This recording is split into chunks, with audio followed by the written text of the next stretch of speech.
Yes, good evening. Good evening, all of you. Hello, everybody. எப்படி பண்ணீங்க எல்லாரும் science exam? Science exam எத்தனை பேருக்கு ஈஸியா இருந்துச்சு, எத்தனை பேருக்கு கொஞ்சம் டஃபா ஃபீல் பண்ணீங்க? 1 marks அண்ட் கெமிஸ்ட்ரி 7 marksல. Yes yes, grace science mark ma'am is here. Grace மார்க்லாம் கிடையாது. எல்லா எக்ஸாமுக்கும் கிரேஸ் மார்க் எக்ஸ்பெக்ட் பண்ணாதீங்க, சரியா? Good moderate. Good evening, good evening. Okay, centum super. Then வேற எத்தனை பேர் centum? Okay, Naveenkumar. Okay, science கொஞ்சம் டஃப். ஓகே, ஸோ டஃப்னு ஃபீல் பண்றவங்களாம் யாருன்னா இன்டீரியர் கொஷின்ஸ் படிக்காதவங்க. ஓகே, ஸோ புக் பேக் வச்சு ஈஸியாக ஒரு 90 marks இல்லை 95 marks வாங்கிடலாம். அதுக்கப்புறமா சென்டம் எடுக்கிறதுக்கு கொஞ்சம் டஃபாக ஃபீல் ஆயிருக்கும், ஏன்னா கொஞ்சம் இன்டீரியர் கொஷின்ஸ் படிக்காம விட்டுருப்பீங்க. கரெக்டா? ஹார்ட்ஸ்ல இருந்து கேட்டிருக்காங்களா? இதைத்தானே நானும் படிச்சு சொன்னேன், ஹார்ட்ஸ்ல இருந்து கேட்பாங்க, படிங்க படிங்கன்னு. எஸ், 1 mark தப்பு விட்டுட்டீங்க நிறைய பேர். அந்த 8th 1 mark தப்பு. S, okay. சோஷியல்ல சென்டம் எடுத்துடலாம், ஆனா புக் இன்டீரியர் ஃபோக்கஸ் பண்ணணும். எஸ், சோஷியல்ல 8 marks கூட புக் இன்டீரியர்ல இருந்து கேட்பாங்க. சோ கொஞ்சம் தெளிவா புக் இன்டீரியர் படிச்சுட்டு போயிருங்க. சயின்ஸ்ல பண்ண அதே மிஸ்டேக் சோஷியல்ல பண்ணாதீங்க. அதான் நம்ம வந்துட்டு சோஷியல்ல அட் த லாஸ்ட் எக்ஸாம் கம்ப்ளீட்டா எல்லாரும் நல்லா ப்ரிப்பேர் பண்ணி 3 days டைம் வேற இருக்கு. சென்டம் கண்டிப்பா ஸ்கோர் பண்ணணும். இந்த டைமை கரெக்டா யூட்டிலைஸ் பண்ணணும். Okay, all of you. Yes, சயின்ஸ்னால எனக்கு வந்து டோட்டல் கொஞ்சம் கம்மியா வரும். அதெல்லாம் வந்து நீங்க சோஷியல் வச்சு காம்பன்சேட் பண்ணிக்கலாம். ஸோ சயின்ஸ்ல பண்ண அந்த மிஸ்டேக் சோஷியல்ல பண்ணாதீங்க. 3 days இருக்கு உங்களுக்கு, கரெக்டா யூட்டிலைஸ் பண்ணி படிக்க ஆரம்பிச்சிருங்க. ஓகேவா?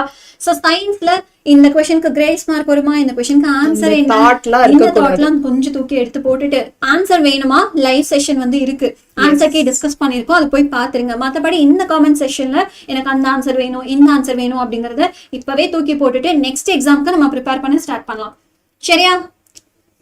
S guys, book inside questions மறக்காம படிச்சிருங்க, புக் பேக்க தெளிவா படிச்சிருங்க. ஓகேவா? Bye. Okay, thank you ma'am. Okay everybody, yes, good evening. Because of the live it is helpful. Okay, so நாம இன்னைக்கு 8 marks கம்ப்ளீட்டா தரோவா பார்க்க போறோம். Okay, so complete revision of 8 marks of social science. Yes, எல்லா क्वेश्चनமே ரிவைஸ் பண்ண போறோம். Book interior, book back question எல்லாமே discuss பண்ண போறோம். So I want every one of you to be taking notes. Okay, so இங்கே டிஸ்கஸ் பண்ண நீங்களும் வந்து side by side you should make notes of the important hints. Okay, yes, clear everybody? Important questions எல்லாமே நம்ம இன்னைக்கு discuss பண்ண போறோம். Okay, yes. So this is Meenu Narayanan, your social science tutor. Okay, good evening all of you. Fine, so எல்லாரும் start பண்ணிடலாம்.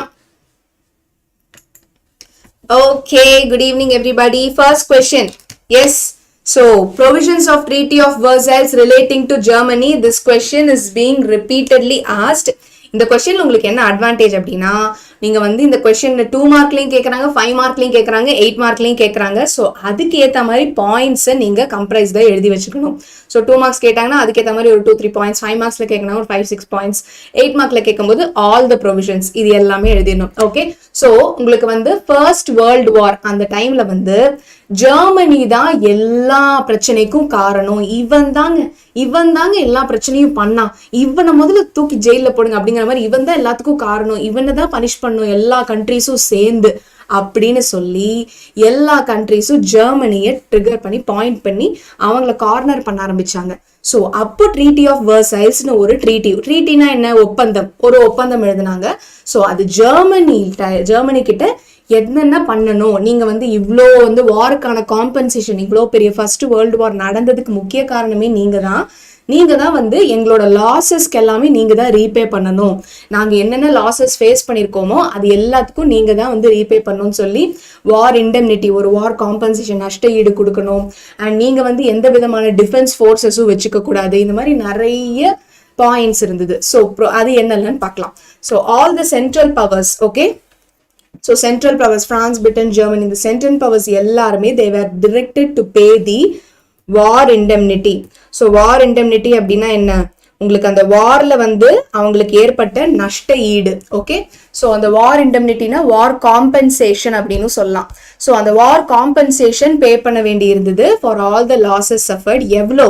Germany had to pay 6,600 million pounds as the reparation commission, but can be paid in installments.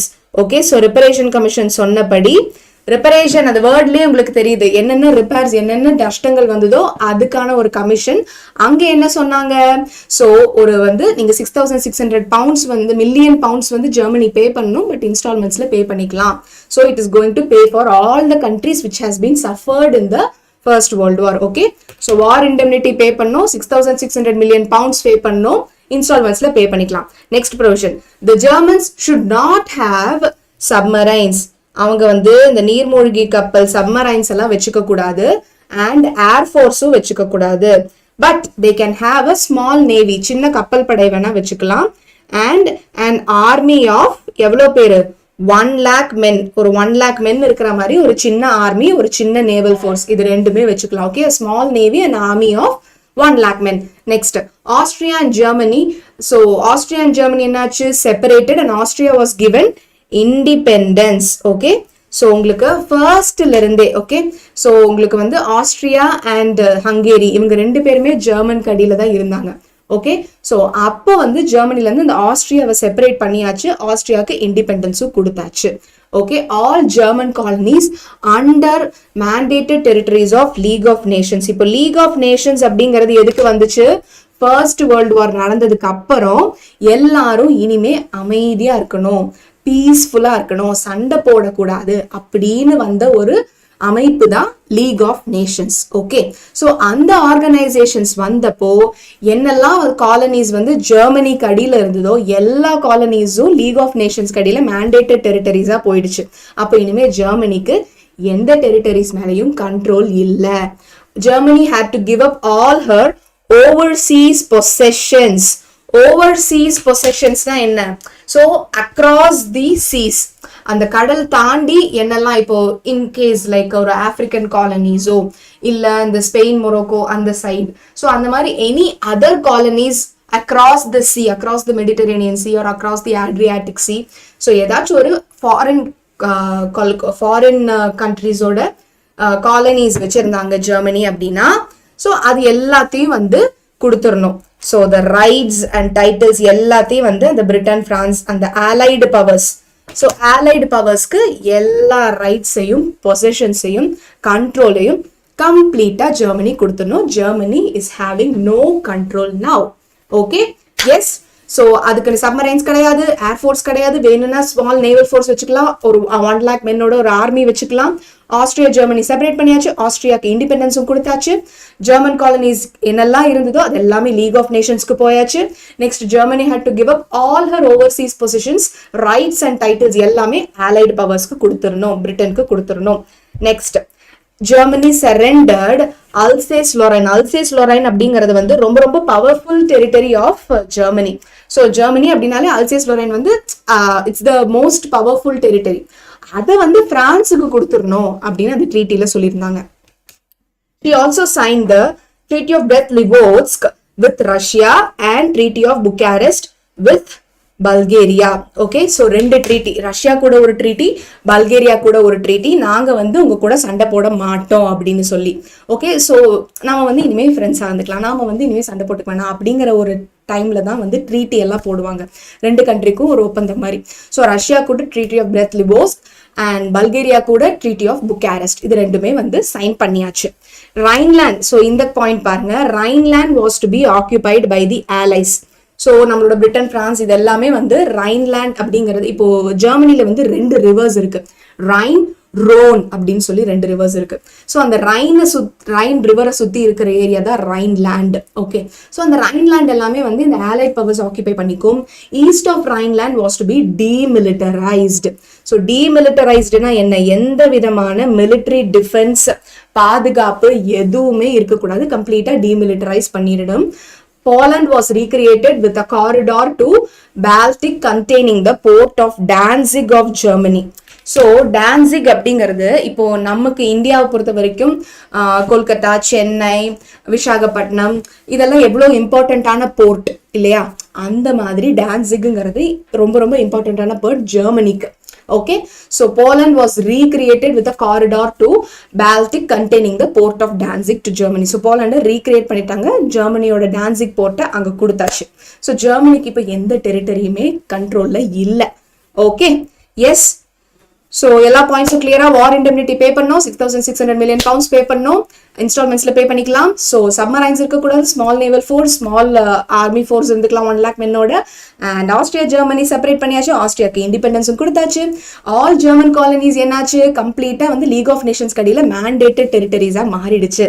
Next, German colonies என்னென்ன overseas positions, overseas titles, rights எல்லாத்தையும் அப்படியே வந்து allied பவர்ஸ்க்கு கொடுத்துடணும்னு சொல்லிட்டாங்க. Next, Germany வந்து அல்சேஸ் லொரைன் அப்படிங்கிற அவளோட டெரிட்டரி வந்து பிரான்ஸுக்கு கொடுத்துட்டா. அப்புறம் 2 ட்ரீட்டி, ரஷ்யா கூட treaty of Brest-Litovsk and Bucharest கூட, பல்கேரியா கூட treaty of Bucharest, 2 treaty sign பண்ணியாச்சு. அதுக்கப்புறம் ரைன்லேண்ட், அந்த ரைன் ரிவர் சுத்தி இருக்கிற ரைன்லேண்ட் டெரிட்டரி அப்படியே வந்து ஆலைஸ்க்கு கொடுத்தாச்சு. ஈஸ்ட் ஆஃப் ரைன்லேண்டை கம்ப்ளீட்டா டீமிலிட்டரைஸ் பண்ணிடணும், எந்த விதமான டிஃபென்ஸும் அங்க இருக்கக்கூடாது, மிலிட்டரி ஃபோர்ஸும் அங்க இருக்கக்கூடாதுன்னு சொல்லியாச்சு.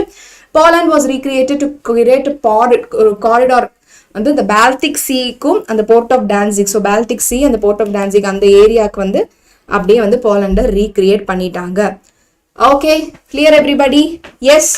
நெக்ஸ்ட் கொஸ்டின் குயிக்கா பார்த்துடலாமா? Yes, all of you ready? Estimate the work done by the League of Nations pointing out the reason for its failure. Okay, so League of Nations என்னென்ன பண்ணிச்சு, என்னென்ன ரீசன், அதோட ஃபெயிலியருக்கு என்னென்ன ரீசன் அப்படின்னு கேட்டிருக்காங்க. Yes, are you all clear? Yes, yes, yes. Okay. எத்தனை points எழுதணும்? 8 to 9 points எழுதலாம். Okay, you need separate video of map. Yes, it is coming up.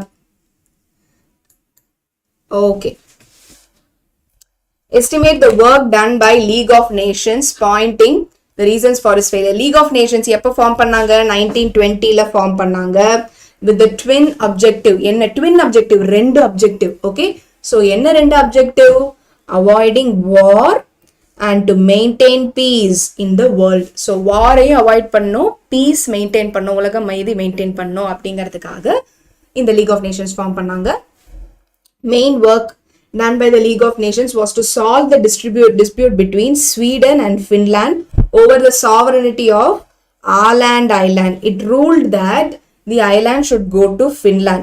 So Sweden, Finland இந்த அவங்களுக்குள்ள நடந்த பிரச்சனை எல்லாம் வந்து லீக் ஆஃப் நேஷன்ஸ் சால்வ் பண்ணிச்சு. ஸோ அந்த ஆலாண்ட் ஐலாண்ட்ங்கிறது யாருக்கு சொந்தம்? எனக்கு தான், உனக்கு தான் ஸ்வீடனும் ஃபின்லாண்டு சண்டை போட்டுட்டு இருந்தாங்க. இல்ல, அது ஃபின்லாண்டுக்கு தான் சொந்தம்னு இந்த லீக் ஆஃப் நேஷன்ஸ் இடையில பூந்து அவங்க வந்து நாட்டாம பண்ணாங்க. So League solve the frontier dispute between Poland and Germany in Upper Silesia. So போலண்ட்க்கும் ஜெர்மனிக்கும் இருந்த டிஸ்பியூட், இருந்த ப்ராப்ளத்தையும் அப்பர் சிலேஷியால கம்ப்ளீட்டா வந்து they just solve the dispute. Okay, so when dispute அடுத்தது கிரீஸ் அண்ட் பல்கேரியாக்கு இடையில டிஸ்பியூட் வந்தப்போ என்ன பண்ணிச்சு? Greece invaded Bulgaria and the League of Nations ordered ceasefire. ceasefire-னா இந்த கோட்டை தாண்டி நீ வரக்கூடாது, நீ வெளியே போ அப்படின்னு சொல்லி ஆர்டர் பண்றது. Okay, so League has been successful in signing the Locarno Treaty in 1925. So இது 1 markல கூட கேட்கலாம். Locarno Treaty was signed by the League of Nations in 1925. Okay, by which Germany, France, Belgium, Great Britain, Italy mutually guaranteed peace in Western Europe. Okay, yes, so the main reason for the failure of the League was Italy, Japan and Germany headed by the dictators. So it refused to be bound by the orders of League and started violation. So உங்களுக்கு வந்து main reason இந்த league of நேஷன்ஸ்ல ஒரு collapse நடக்கிறதுக்கான main reason என்னன்னா, இந்த Japan, idli, Germany இவங்க எல்லாருமே வந்து கம்ப்ளீட் டிக்டேட்டர்ஷிப்ல இருந்தவங்க. ஸோ அவங்க எப்படி இன்னொரு லீக் ஆஃப் நேஷன்ஸ் சொல்றதை கேட்பாங்க? எஸ், ஸோ அவங்க நான் சொல்றதுதான் ரூல் அப்படிங்கிற மாதிரி ஒரு டிக்டேட்டர்ஷிப் ஃபார்ம் ஆஃப் கவர்மெண்ட்ல இருந்துட்டு they won't listen other organisation. Correct? So internationally binding organisation listen பண்ற அளவுக்கு அவங்க இன்னும் ரெடி ஆகல. ஸோ அதுதான் மெயின் டிராபேக்கா இருந்துச்சு. Okay, Yes, so that was the main reason for the failure. When the league condemned the violation, they withdrew the membership. So அவங்க வந்து they also league did not have any military power of its own. So அதுக்குன்னு ஒரு தனியான military பவரும் கிடையாது. Though it had a worldwide membership, it became the center of the European diplomacy.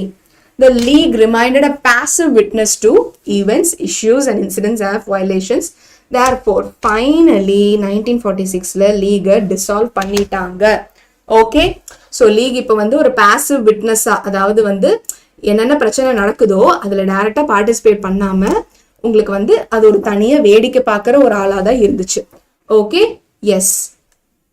What is it? என்ன reply? Okay, so bookல கேட்கலனாலும் you can expect questions. That is why we are discussing in this live session. Okay, so எந்த மாதிரியான questions கேட்கலாம் அப்படிங்கறத தான் நம்ம discuss பண்ணிட்டு இருக்கோம். ஓகே, மேண்டேட்டட்னா கம்பல்சரி, உரிமையா கண்டிப்பா அங்கதான் கொடுக்கணும் அப்படிங்கிறது. கண்டெம்ட்னா கண்டிக்கிறது. ஓகே, ஸோ அவங்க வந்து ரூல் பண்ணி கண்டிக்கிறது தான் கண்டெம்ட் அப்படின்னு சொல்றாங்க. Okay, yes. So ma'am centum வேணும்னா இப்பவே வந்து நீங்க நோட்ஸ் எல்லாம் மேக் பண்ணி கரெக்டா ஃபாலோ பண்ணணும். மேண்டேட்டட்னா கம்பல்சரி, கண்டிப்பா கொடுத்துடணும். மேண்டேட்டட் டெரிட்டரிஸ் கண்டிப்பா கொடுத்துடணும் அப்படிங்கிற மாதிரி. Okay, yes. ஒரு சின்ன ரீகேப் போயிடலாமா? ஃபைன். ஸோ என்னெல்லாம் லீக் ஆஃப் நேஷன்ஸோட ஃபெயிலியருக்கான பாயிண்டா இருந்தது, என்னெல்லாம் ஒர்க் லீக் ஆஃப் நேஷன்ஸ் பண்ணிச்சு. First of all, League of Nations வந்து ஃபார்ம் பண்ணதுக்கு 2 அப்ஜெக்டிவ், ஒரு ட்வின் அப்ஜெக்டிவ் இருந்தது. நம்பர் 1 வந்து அவாய்டிங் வார், இனிமே வார் வேண்டாம். இன்னொன்று வந்து எல்லாரும் உலக அமைதி மெயின்டைன் பண்ணும், maintain peace in the world. Next main work done by League of Nations என்னெல்லாம் பண்ணிச்சு அப்படின்னா, ஸ்வீடனுக்கும் ஃபின்லாண்டுக்கும் இடையில இந்த ஆலாண்ட் ஐலாண்ட் அப்படிங்கிறது யாருக்கு அப்படிங்கிற ஒரு பிரச்சனை வந்தப்போ லீக் ஆஃப் நேஷன்ஸ் இடையில போந்து இந்த ஐலாண்ட் வந்து ஃபின்லாண்டுக்கு தான் சொந்தம்னு சொல்லி அந்த டிஸ்பியூட்டை சால்வ் பண்ணிச்சு.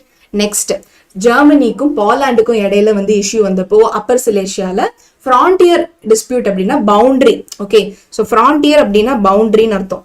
எஸ், ஸோ யாருக்கு இந்த பவுண்டரி சொந்தம் அப்படிங்கிற ஒரு ப்ராப்ளம் வந்தப்போ இந்த பவுண்டரி வந்து இட் இஸ் பிட்வீன் யூ அப்படிங்கிற மாதிரி ஒரு கடைசி ஜட்ஜ்மெண்ட்டை வந்து ஜெர்மனி கொடுத்தாங்க அப்பர் சிலேஷியால. நெக்ஸ்ட் டிஸ்பியூட் வந்து கிரீஸ் அண்ட் பல்கேரியாக்கு இடையில வந்தப்போ என்னாச்சு, நீங்க வந்து லீக் ஆர்டர்டு சீஸ் ஃபயர், நீ இதுக்கு மேல உள்ள வரக்கூடாது அப்படின்னு சொல்லி கிரீஸ் கிட்ட சொல்லிடுச்சு. நெக்ஸ்ட் 1925ல லொகார்னோ ட்ரீட்டி சைன் பண்ணியாச்சு. அண்ட் இது எல்லாமே வந்து ஒரு mutually they guaranteed the peace in Western Europe. Germany, France, Belgium இவங்க எல்லாமே மியூச்சுவலா ஒருத்தருக்கு ஒருத்தர் நாங்க வந்து சண்டை போட்டுக்க மாட்டோம்னு சொல்லி கேரண்டியா பண்ணாங்க. நெக்ஸ்ட் மெயின் ரீசன் இந்த லீக் ஆஃப் நேஷன்ஸ் ஃபெயிலியர் ஆகுதுக்கான மெயின் ரீசன் என்ன, இந்த ஜெர்மனி, இட்டலி, ஜப்பான் இவங்க எல்லாமே dictatorship countries. So when the league condemned the violation, இப்போ வந்து நீ இப்படி பண்ணக்கூடாது, நீ வயலேட் பண்ணிட்ட அப்படின்னு இந்த ஜெர்மனி, இட்டலி, பிரான்ஸ் கிட்ட எல்லாம் சொல்லவும் அவங்க எல்லாம் இந்த லீக் ஆஃப் நேஷன்ஸ்ல இருந்து வெளியே வந்துட்டாங்க. நீ என்ன எங்களுக்கே நீ வந்து ரூல்ஸ் போடுவியா, நான் உங்களோட ஆர்கனைசேஷன்ல இருக்க மாட்டேன், இருந்தா தானே நீ எங்களுக்கு ரூல்ஸ் போடுவேன் அப்படின்னு சொல்லி அவங்க எல்லாம் வெளியே வந்துட்டாங்க. ஏன்னா அவங்கள டிக்டேட்டர்ஷிப் கண்ட்ரிஸ், அவங்க ஒரு ஆர்கனைசேஷனை ஃபாலோ பண்ணணும்னு அவங்களுக்கு அவசியம் இல்லை. அவங்கள அந்த மாதிரி they are not tuned to listen to others.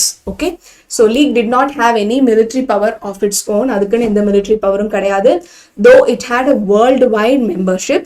So உங்களுக்கு worldwide membership இருந்தாலும் ஒரு center of European diplomacy-யா அது மாறிச்சு. Next the league had a passive witness to events and issues and violations. Therefore finally, so இனிமே நடக்க போற எல்லா பிரச்சனையும் சும்மா ஒரு பாசிவா உள்ள போய் பார்ட்டிசிபேட் பண்ண முடியாம சும்மா வேடிக்கை மட்டும் பார்த்துட்டு இருந்துச்சாமா இந்த லீக் ஆஃப் நேஷன்ஸ். அப்போ அது இருந்தும் என்ன பிரயோஜனம்னு சொல்லி 1946ல கம்ப்ளீட்டா டிசால்வ் பண்ணிட்டாங்க. Okay, so league of nations எப்போ டிசால்வ் பண்ணாங்க, 1946. லொகார்னோ ட்ரீட்டி எப்போ லீக் சைன் பண்ணிச்சு, 1925. Remember this. ஓகே, இந்த மாதிரி இடங்கள்ல இருந்தாலும் புக் இன்டீரியர் கொஸ்டின்ஸ் கேட்குறாங்க. நெக்ஸ்ட், எந்த மாதிரியான சர்க்கம்ஸ்டான்சஸ் ஹிட்லரை வந்து ஒரு லீடர் ஆஃப் ஜெர்மனியை மாத்திச்சு in 1919? So look at this question. 1919 group of 7 men met in Munich and founded the, so மியூனிக்ல 7 பேர் மீட் பண்ணாங்க 1919ல. ஸோ இவங்க எல்லாரும் என்ன ஃபார்ம் பண்ணாங்க, National Socialist German Workers Party. So இதுதான் வந்து லேட்டர் ஆன் நாட்சி பார்ட்டின்னு சொன்னாங்க. So one of these men இந்த நாட்சி பார்ட்டி தான் அடால்ஃப் ஹிட்லர். ஸோ ஒரு பார்ட்டி ஃபார்ம் பண்ணி அதில் ஒன் ஆஃப் த மென்னா இருந்த அடால்ஃப் ஹிட்லர் வந்து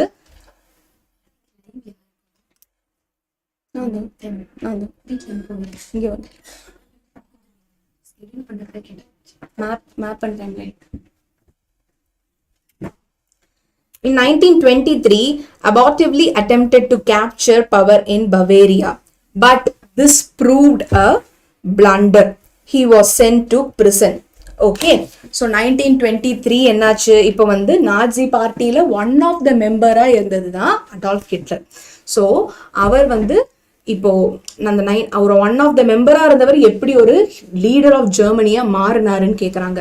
so Hitler abortively attempted to capture the power in Bavaria. அவர் வந்து பகிரங்கமா பவேரியாவோட பவரை கேப்சர் பண்ணணும் அப்படின்னு நினைச்சாரு. But this proved a blunder. He was sent to prison. கடைசியில் அவங்கள ஜெயிலில் அனுப்பிச்சிட்டாங்க ஹிட்லரை.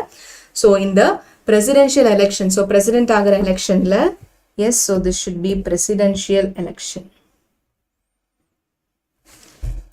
Okay, so presidential election of 1932, the Communist Party polled about 6 million votes. Okay, and this alarmed the capitalist and property owners. Hitler exploited this opportunity to usurp powers. So இதுதான் நமக்கு இருக்கிற chance. இந்த ஓட்டை வச்சு நம்ம எப்படியாச்சு ஃபர்ஸ்டா வந்துடணும் உள்ள அப்படின்னு சொல்லி Hitler was made as the chancellor of Germany. 1933 வந்து ஹிட்லர் தான் வந்து ஜெர்மனியோட சான்சலரா மாறினார். ஹேவிங் அக்வயர்ட் த பவர் கிடைச்ச உடனே he brought to end to the parliamentary democracy established in Germany after the First World War. So First World War நடந்ததுக்கு அப்புறம் என்னென்ன இருந்ததோ அவர் ஒரு பவர் கையில கிடைச்ச உடனே he established a parliamentary democratic system. Okay, so Germany, he converted Germany into a highly centralized state. So Germany our power கிடைச்ச உடனே அதை ஃபுல்லா யூட்டிலைஸ் பண்ணாரு. highly centralized ஸ்டேட்டா மாறிச்சு. all political parties except Nazi party were declared illegal. இப்ப பாத்தீங்களா எந்த மாதிரி அவர் வந்து அவர் கிடைச்சிருக்கிற பவரை எப்படி ஃபேவரபிளா யூஸ் பண்ணிருக்காங்கன்னு. எஸ், ஸோ நாஜி பார்ட்டியை தவிர எல்லா பார்ட்டியுமே வந்து இல்லீகல். அப்படின்னா என்ன அர்த்தம்? ஃபைனலா இவங்க பார்ட்டி மட்டும்தான் இருக்க போகுது, இவங்க பார்ட்டி மட்டும்தான் ரூல் பண்ண போகுதுன்னு அர்த்தம். The army of brown shirted jack booted storm troopers was expanded. So இப்போ வந்து ஆர்மியை எக்ஸ்பேண்ட் பண்ணாங்க. Hitler youth was created, labour front set up and trade unions were abolished. Their leaders were arrested and all workers were compelled to join the German labor front. Okay, so Hitler வந்து இப்போ வந்து labour front set பண்ணியாச்சு, trade unions abolish பண்ணியாச்சு, leaders were arrested, all workers were compel to join the German labour front. So இப்போ வந்து compel பண்ணி German labour ஃப்ரண்ட்ல எல்லாரும் ஜாயின் பண்ணணும். ஸோ ஹிட்லரோட ரூல் எப்பவுமே வந்து நீ வந்து எஸ் ஆர் நோ எல்லாம் சொல்ல முடியாது, நீ பண்ணும் அப்படிங்கிற மாதிரி இருக்கும். Okay, so you have to do it அப்படிங்கிற மாதிரி தான் இருக்கும். there is no other go. Yes, strikes were made illegal, wages were fixed by the government, labor front was used by the Nazis to control the industry. So complete அவங்களோட ஆதிக்கம் அதிகமாச்சு. So total state control was expanded over the press, theater, cinema, radio and over education. The Nazi party's propaganda manipulated the public opinion through planned propaganda. So அவங்க ஒரு plan பண்ணி they just இப்போ நீங்கள் எங்கே பார்த்தாலும் ஓகே, ஸோ நீங்கள் news paper படிக்கிறீங்களா, ஹிட்லரை பற்றி தான் படிப்பீங்க. சினிமா போறீங்களா, நீங்கள் வந்து ஹிட்லரை பற்றி தான் பார்ப்பீங்க. ரேடியோவில் ஏதாவது கேட்குறீங்களா, ஹிட்லர் பற்றி தான். படிக்கிறீங்களா, குழந்தைங்க படிக்கிறாங்களா, அவங்களோட எஜுகேஷனும் ஹிட்லர் பற்றி தான். So each and everywhere you go, you are exposed only to Nazism.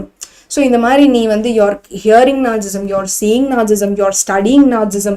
இந்த மாதிரி கம்ப்ளீட்டா மாறும்போது every state, the whole control of Germany was completely controlled by Hitler. Okay, yes, so இதுதான் வந்து ஹிட்லரோட reasons how he controlled Germany and how he became the leader of Germany.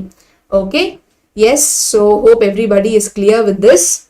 So இந்த questionல இருக்கு அப்படின்னு நீங்க கண்டிப்பா தெரிஞ்சுக்கணும்.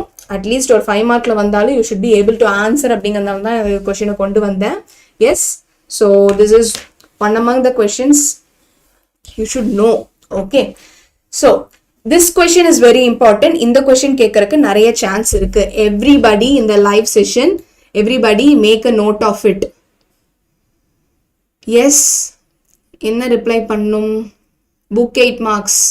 எஸ், இப்போ வருது உங்களுக்கு national, so national independence struggle, Indian freedom struggle எல்லாமே உங்களுக்கு வருது. It is coming. Social 8 marks போடுவாங்க. Yes, So map videos, timeline videos எல்லாமே நாளைக்கு வருது. Okay. First World War is important. That is for your main causes of First World War வந்து உங்களுக்கு 5 மார்க்ல வரதுக்கு சான்ஸ் இருக்கு. Yes, Treaty of Versailles, League of Nations இதெல்லாம் தான் வந்து உங்களுக்கு 8 மார்க்ஸ்ல வரும். Okay. Yes, yes, I remember Santosh. Yes.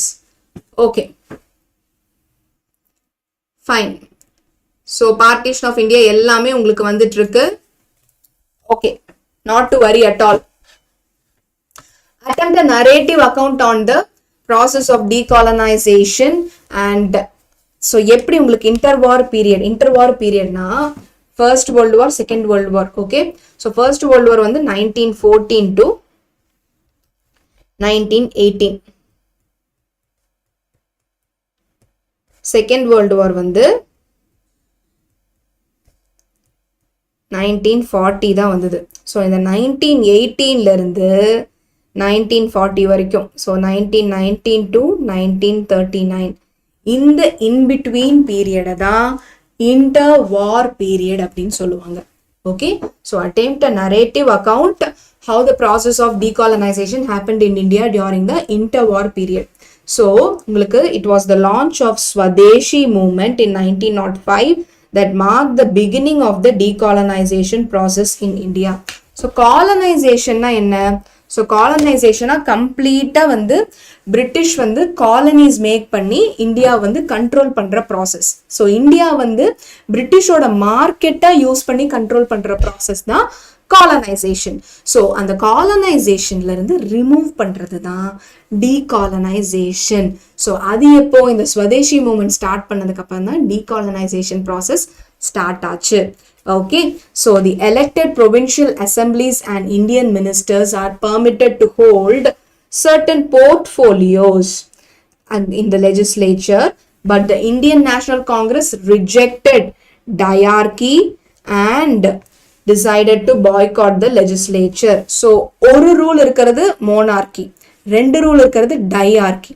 அதாவது இப்போ இந்தியாவும் ரூல் பண்ணும், பிரிட்டிஷும் ரூல் பண்ணுவாங்க அப்படிங்கிற மாதிரி ஒரு சிஸ்டம் கொண்டு வந்தாங்க. பட் அதெல்லாம் எங்களுக்கு வேண்டாம், எங்களுக்கு நாங்களே எங்களை ரூல் பண்ணிக்கிறோம், நீங்க என் கண்ட்ரி விட்டு வெளியே போங்க அப்படிங்கிற டிமாண்ட் தான் எடுத்து வைக்க ஆரம்பிச்சாங்க Indian leaders. In 1930, Indian National Congress emerged as a mass militant movement. The government of India of Act 1935 made the British to appease the Indian nationalists and provided the great power of the local governments. Yes, so 1935ல என்னாச்சு, it appeased the Indian nationalists and உங்களுக்கு great power கொடுக்க ஆரம்பிச்சது local governmentsக்கு. Okay, so 1937 it introduced direct elections. So direct elections 1937ல வந்தது. Congress won most of the provinces.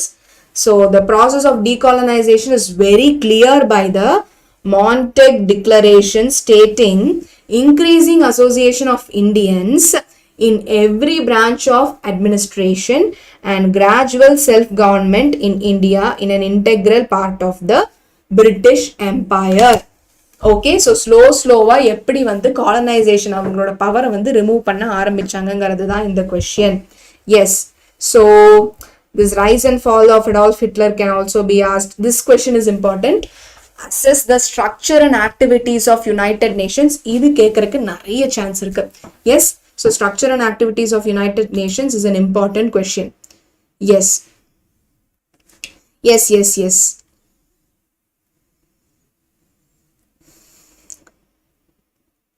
Okay. You don't have to worry about book-in questions. We are going to discuss everything here. Okay. So, assess the structure. Yes. So, assess the structure of United Nations activities. So, United Nations oda activities, very important, very easy question. So, உங்களுக்கு June 26th. Yes, it was signed on June 26, 1945 by 15 nations. So, 51 nations sign பண்ணின ஒரு United Nations. United Nationsனா என்ன? ஒண்ணுமே இல்லை, League of Nations இருந்தது இல்லையா, அந்த League of Nations தான் இப்போ United Nations rename பண்ணிருக்காங்க ஐக்கிய நாடு சபை. Okay, so now the United Nations has 193 member states and each one has equal vote in UN. So எல்லா மெம்பர்ஸ்க்கும் equal vote இருக்கு. So this is about the structure of United Nations. So உங்களுக்கு வந்து we have this General Assembly. Everybody yes, so நீங்க என்ன பண்றீங்க அப்படின்னா structure of UN அப்படின்னு சொல்லி you just make notes. இப்ப பாருங்க எல்லாரும் you are going to write along with me. Yes, structure of United Nations. Write it along with me. So structure of United Nations எழுதிட்டீங்களா? So structure of United Nations, what do we have? So first unit என்னது? See here. So we have the General Assembly, Security Council, UN Secretariat, International Court of Justice and ECOSOC, Economic and the Social Assembly.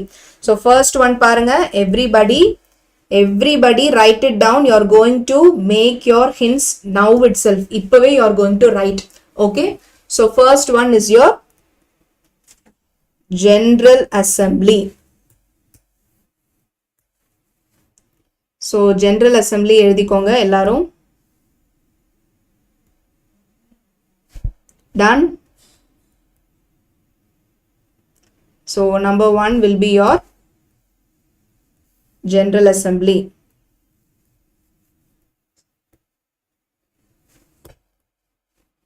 So next என்னது? General Assembly, Secretariat, UN Secretariat. Okay. So General Assembly, UN Secretariat, International Court of Justice, Economic and Social Council. Yes. So உங்களுக்கு Security Council. So write the organs. So structure of UN ல வந்து organs of UN நீங்க ரொம்ப தெளிவா இருக்கணும். So General Assembly, Security Council, yes, UN Secretariat, International Court of Justice. Done, all of you? Okay, super.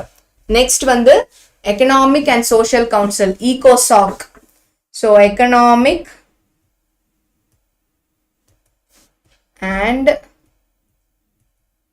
Social Council. So organs of UN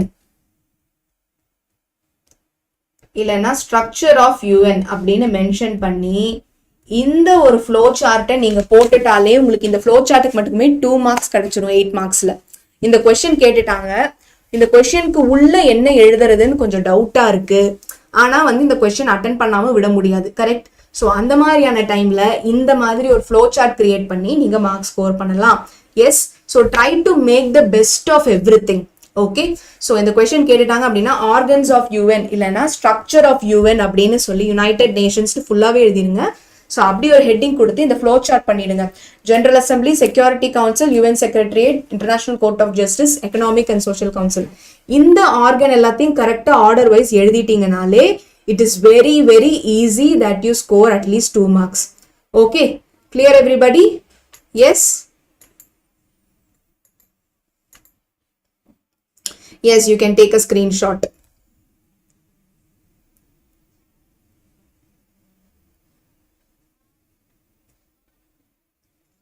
So done all of you. So இனிமேதா நாம வந்து we are going to go towards the explanation. Yes, so in the structure of UN first நீங்க clear-ஆ எழுதி வச்சிருங்க. Okay, you can take a screenshot now. Okay, so clear-ஆ எழுதினதுக்கு அப்புறம் we will go towards the organ one by one. Number 1 நம்ம already நம்மளோட flow chartல எழுதினதுதான். Number 1 is your General Assembly. So General Assembly என்ன பண்ணுது? It is meeting once in a year. So General Assemblyல எல்லா members of the United Nations once in a year meet பண்ணுவாங்க. Issues of interest, points of conflict 2 point தான் important point பாருங்க. Issues of interest, points of conflict. So எல்லா கண்ட்ரீஸ்க்கும் எந்தெந்த ஏரியால interest இருக்கு, என்னென்ன ஏரியால சண்டை வருது, இது ரெண்டையும் தான் டிஸ்கஸ் பண்ணாங்க. Issues of interest, points of conflict are discussed in the assembly. The security council consists of 5 permanent members: USA, Britain, France, Russia, China. இது எல்லாருமே வந்து P5ன்னு சொல்லுவாங்க. ஸோ P5 இதெல்லாம் இப்போ 5 permanent members. ஓகே, ஸோ இந்த நேஷன்ஸ் எல்லாரையுமே வந்து P5ன்னு சொல்லுவாங்க. So these are called as 5 permanent nations. யாரெல்லாம்? US, Britain, France, Russia, China. So அது தவிர்த்து 10 non-permanent members இருக்கு elected. ஸோ இந்த 10 நான் மெம்பர்ஸையும் வந்து ஒரு ரொட்டேஷன்ல எலெக்ட் பண்ணுவாங்க. பெர்மனன்ட் மெம்பர்ஸ் இவங்க மாற மாட்டாங்க.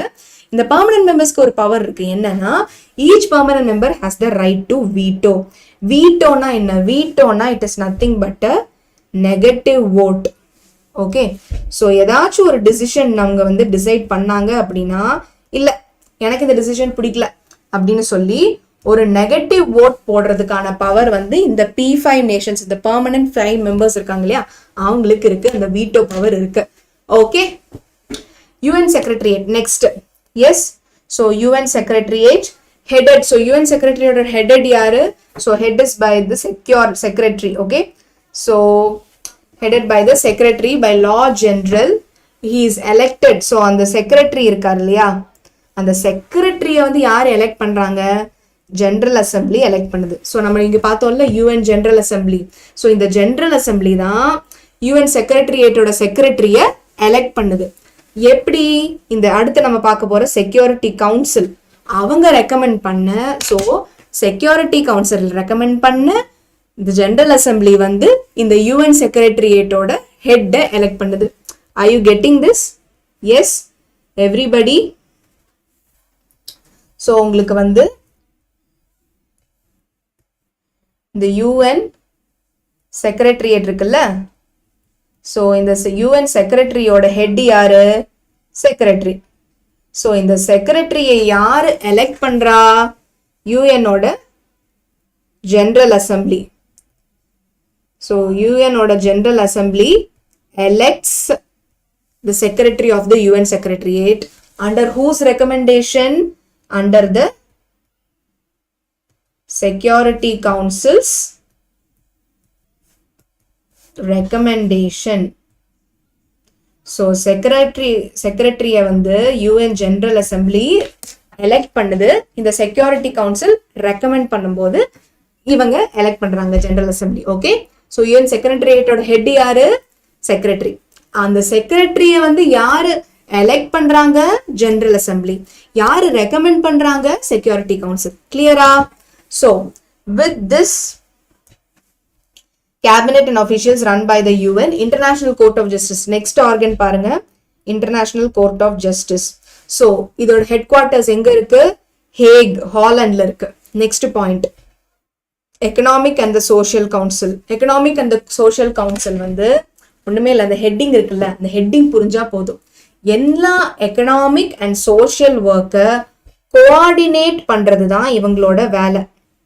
ஸோ இந்த economic and social work of the united நேஷன்ஸை யாரு கோஆர்டினேட் பண்றா? இந்த சமூக ரீதியான பிரச்சனைகள், பொருளாதார ரீதியான பிரச்சனைகள் என்ன இருந்தாலும் கோஆர்டினேட் பண்ணி அதை ரிசால்வ் பண்றது இந்த ஈகோசாக் தான், எக்கனாமிக் அண்ட் சோஷியல் கவுன்சில் தான். இதோட ஹெட் வந்து so UN headed by the economists like Gunnar Myrdal. So Myrdal அப்படிங்கிறவர் வந்து ஒரு பெரிய எக்கனாமிஸ்ட். ஓகே, ஸோ அந்த மாதிரியான எக்கனாமிஸ்ட் தான் வந்து இந்த UN ஈகோசாக்கோட ஹெட்டா இருப்பாங்க. ஓகே, ஸோ அவங்க நல்ல ஒரு சொல்யூஷன் கொண்டு வருவாங்கங்கிறதுனால வைஸ் பர்சன்லாம் போட்டிருக்காங்க. Yes, okay, clear everybody?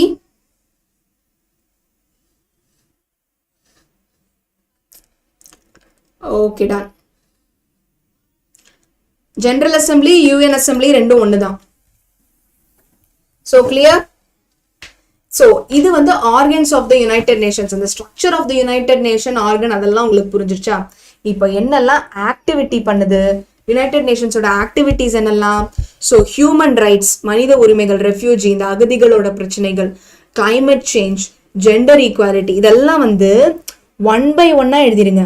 Human rights புல்லட்ஸில் எழுதிருங்க. Refugees problem, climate change, gender equality, இந்த 4 பிரச்சனையுமே வந்து important issues of the united nations and it deals with it.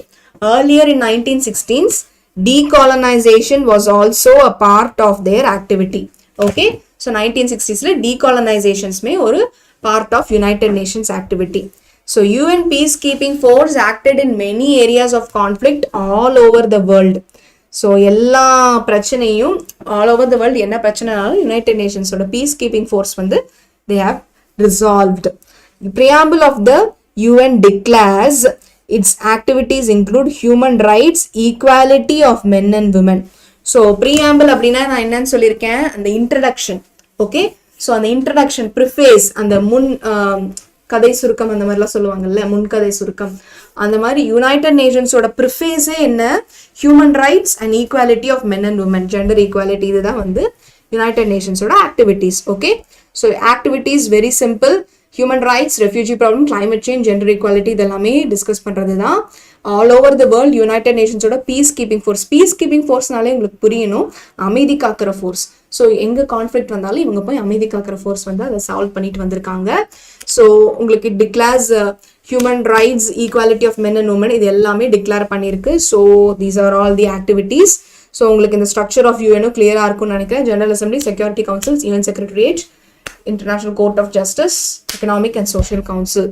I all clear with this question. இந்த question கேட்கறதுக்கு chance இருக்கு. So do not miss it out. Okay, so everybody book interior question கேட்டுட்டு இருந்தீங்கல்ல.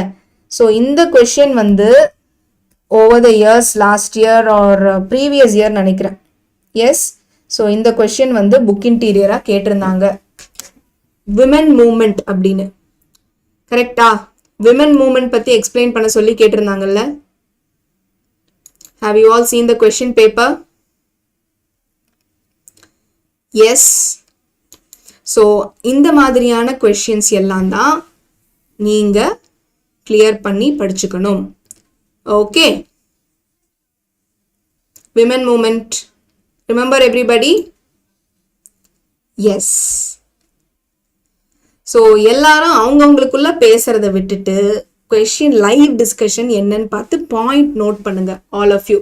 Yes, so make note of the important points. Yes, women's movement important 8 mark interior, we are going to discuss that. Okay, so இந்த மாதிரி women movement ஜென்ரலா கேட்டுட்டாங்க. Okay, so ஜென்ரலா கேட்டுட்டாங்க. உங்களுக்கு அந்த book interior question எப்படி answer பண்றதுன்னு தெரியலன்னா நீங்க ஆல்ரெடி படிச்சதை வச்சுதான் எழுதணும். 2 விஷயம் நீங்க பண்ணலாம். ஸோ விமன் மூமெண்ட் அப்படிங்கிறப்போ, எஸ், ஸோ நம்மளோட சோஷியல் ரிஃபார்மர்ஸ் இருக்காங்கல்ல. So social reformers like Rajaram மோகன் ராய், ஜோதிபா பூலே, இவங்க எல்லாருமே வந்து விமன் மூமெண்ட்காக ஒர்க் பண்ணியிருக்காங்க, விமனோட அப்லிஃப்ட்மெண்ட்காக ஒர்க் பண்ணியிருக்காங்க. ஆன் அதர் சைடு அந்த பெரியார் லெசன் இருக்குல்ல. So Periyar as a feminist அப்படின்னு இன்னொரு கொஸ்டின் இருக்குல்ல. ஸோ பெரியாருமே வந்து விமன் மூமெண்ட்காக நிறைய ஒர்க் பண்ணியிருக்காங்க. ஸோ உங்களுக்கு ஜென்ரலா you have idea. Okay, so women movement, அந்த விமனோட அப்லிஃப்ட்மெண்ட்டுக்காக யாரெல்லாம் என்னெல்லாம் கான்ட்ரிபியூட் பண்ணியிருக்காங்க அப்படிங்கிற ஐடியா இருந்தாலே போதும், நீங்க ஈஸியா இந்த மாதிரி கொஸ்டின்ஸை ஆன்சர் பண்ணிடலாம். ஐயோ விமன் மூமெண்டா, என்ன கேட்குறாங்க ஒண்ணுமே புரியல அப்படின்னு பதறாம பேனிக் ஆகாம காமா யோசிச்சு பாருங்க. நம்ம நிறைய படிச்சிருக்கோம். 5th லெசன்ல ராஜாராம் மோகன் ராய், ஜோதிபா பூலே, ஸோ இந்த மாதிரி நிறைய கான்ட்ரிபியூட்டர்ஸ், இவங்க ஈஸ்வர் சந்திர வித்யாசாகர், இவங்க எல்லாரும் வந்து சுவாமி தயானந்த சரஸ்வதி, இவங்க எல்லாம் எப்படி வந்து எம்ஜி ரணடே, இவங்கெல்லாம் எப்படி வந்து விமனோட அப்லிஃப்ட்மெண்ட்காக கான்ட்ரிபியூட் பண்ணியிருக்காங்கன்னு நம்ம எக்ஸ்க்ளூசிவா படிச்சிருக்கோம். ஆல்சோ பெரியார் வந்து எந்த மாதிரியான விமன் மூமெண்ட்ஸ் கொடுத்துருக்காரு. இப்போ வந்து he has also contributed towards இந்த ஜாதிகள் ஒழிப்பாகட்டும், விமனை வந்து அவங்க வந்து படிக்கணும், விமன் எஜுகேஷனுக்கு. ஸோ இந்த மாதிரி எல்லாம் எவ்வளோ கான்ட்ரிபியூட் பண்ணியிருக்காங்க. ஸோ இந்த மாதிரி நீங்கள் படித்து விமன் அப்லிஃப்ட்மெண்ட்காக என்னெல்லாம் லீடர்ஸ் வந்து அவங்களுக்கு வந்து they have contributed அப்படிங்கிறத நீங்கள் யோசிச்சு ஒரு 8 to 10 பாயிண்ட்ஸ் எழுதினாலே மோர் தேன் எனஃப், நீங்கள் கண்டிப்பாக மார்க் ஸ்கோர் பண்ணுவீங்க. எஸ், ஸோ நான் இப்போ என்ன சொல்ல வரேன்னா, நீங்கள் எக்ஸாம் டைமில் ஒரு புது கொஸ்டினை பார்த்தா பேனிக் ஆகாதீங்க. நீங்கள் படித்ததுலேருந்து தான் கேட்டிருக்காங்க. குவைட்டாக உட்காந்து ஜாட் டவுன் பண்ணுங்க. உங்களோட கொஸ்டின் பேப்பரோ இல்லை உங்களோட ஆன்சர் ஷீட்ல சைட்லயோ பென்சில்ல லைன் பை லைனா எழுத ஆரம்பிங்க. நீங்க என்னெல்லாம் படிச்சிருக்கீங்க, ஸோ விமன் மூமெண்ட்னு கேட்டாங்க, நீங்க என்னெல்லாம் படிச்சிருக்கீங்களோ அதெல்லாம் ஒன் பை ஒன்னா எழுத ஆரம்பிங்க, பாயிண்ட்ஸா எழுதுங்க. அப்போ ஓகே, ஒரு ஹோலிஸ்டிக்கா நமக்கு ஒரு ஆன்சர் கிடைச்சிருச்சா, இனி நீங்க ஆன்சருக்கு மூவ் பண்ணலாம். ஓகே, இந்த விமன் மூமெண்ட் மட்டும் இல்ல, எதை பத்தி கேட்டாலும் you should be very confident. நீங்க படிச்சதுல இருந்து தான் வந்திருக்கு. குவைட்டா காமா யோசிச்சு பாயிண்ட்ஸ் ஜாட் டவுன் பண்ணி ஆன்சர் எழுதிருங்க. Do not worry at all. Okay, yes, so hope you are getting some confidence. Plus நீங்க வந்து பேனிக்கே ஆகக்கூடாது. Okay, several social reformers emerged during the 19th century. So India played a big role towards the cause of women. So 19th century la many social reformers வந்தாங்க, விமனோட காஸ்க்காக போராடினாங்க. ராஜாராம் மோகன் Rai was deeply concerned with the preventing of sati, child marriage.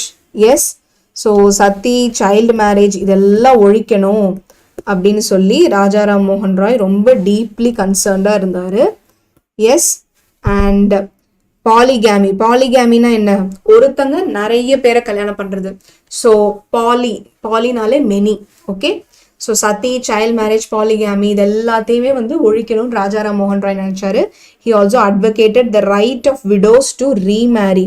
So widow remarriage அப்படிங்கிறதே ஒரு பெரிய விஷயமா இருந்தது.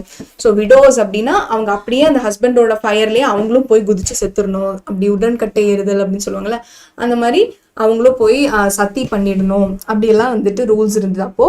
So இது எல்லாத்தையும் abolish பண்ணி விமனோட லைஃப்பை வந்து இம்ப்ரூவ் பண்ணணும்னு நினைச்சாரு ராஜாராம் மோகன் Rai. Okay, so Rajaram Mohan Roy deeply concerned with the preventing of customs like sati, child marriage, polygamy, and he advocated rights of widows to remarry. So he wanted polygamy to end, so raised voice against sati and forced William Bentinck to abolish the social evil in 1829. So அப்போ இருந்த general William பென்டிக்கை வந்து force பண்ணாரு, நீங்க சத்தியை abolish பண்ணணும் அப்படின்னு சொல்லி 1829.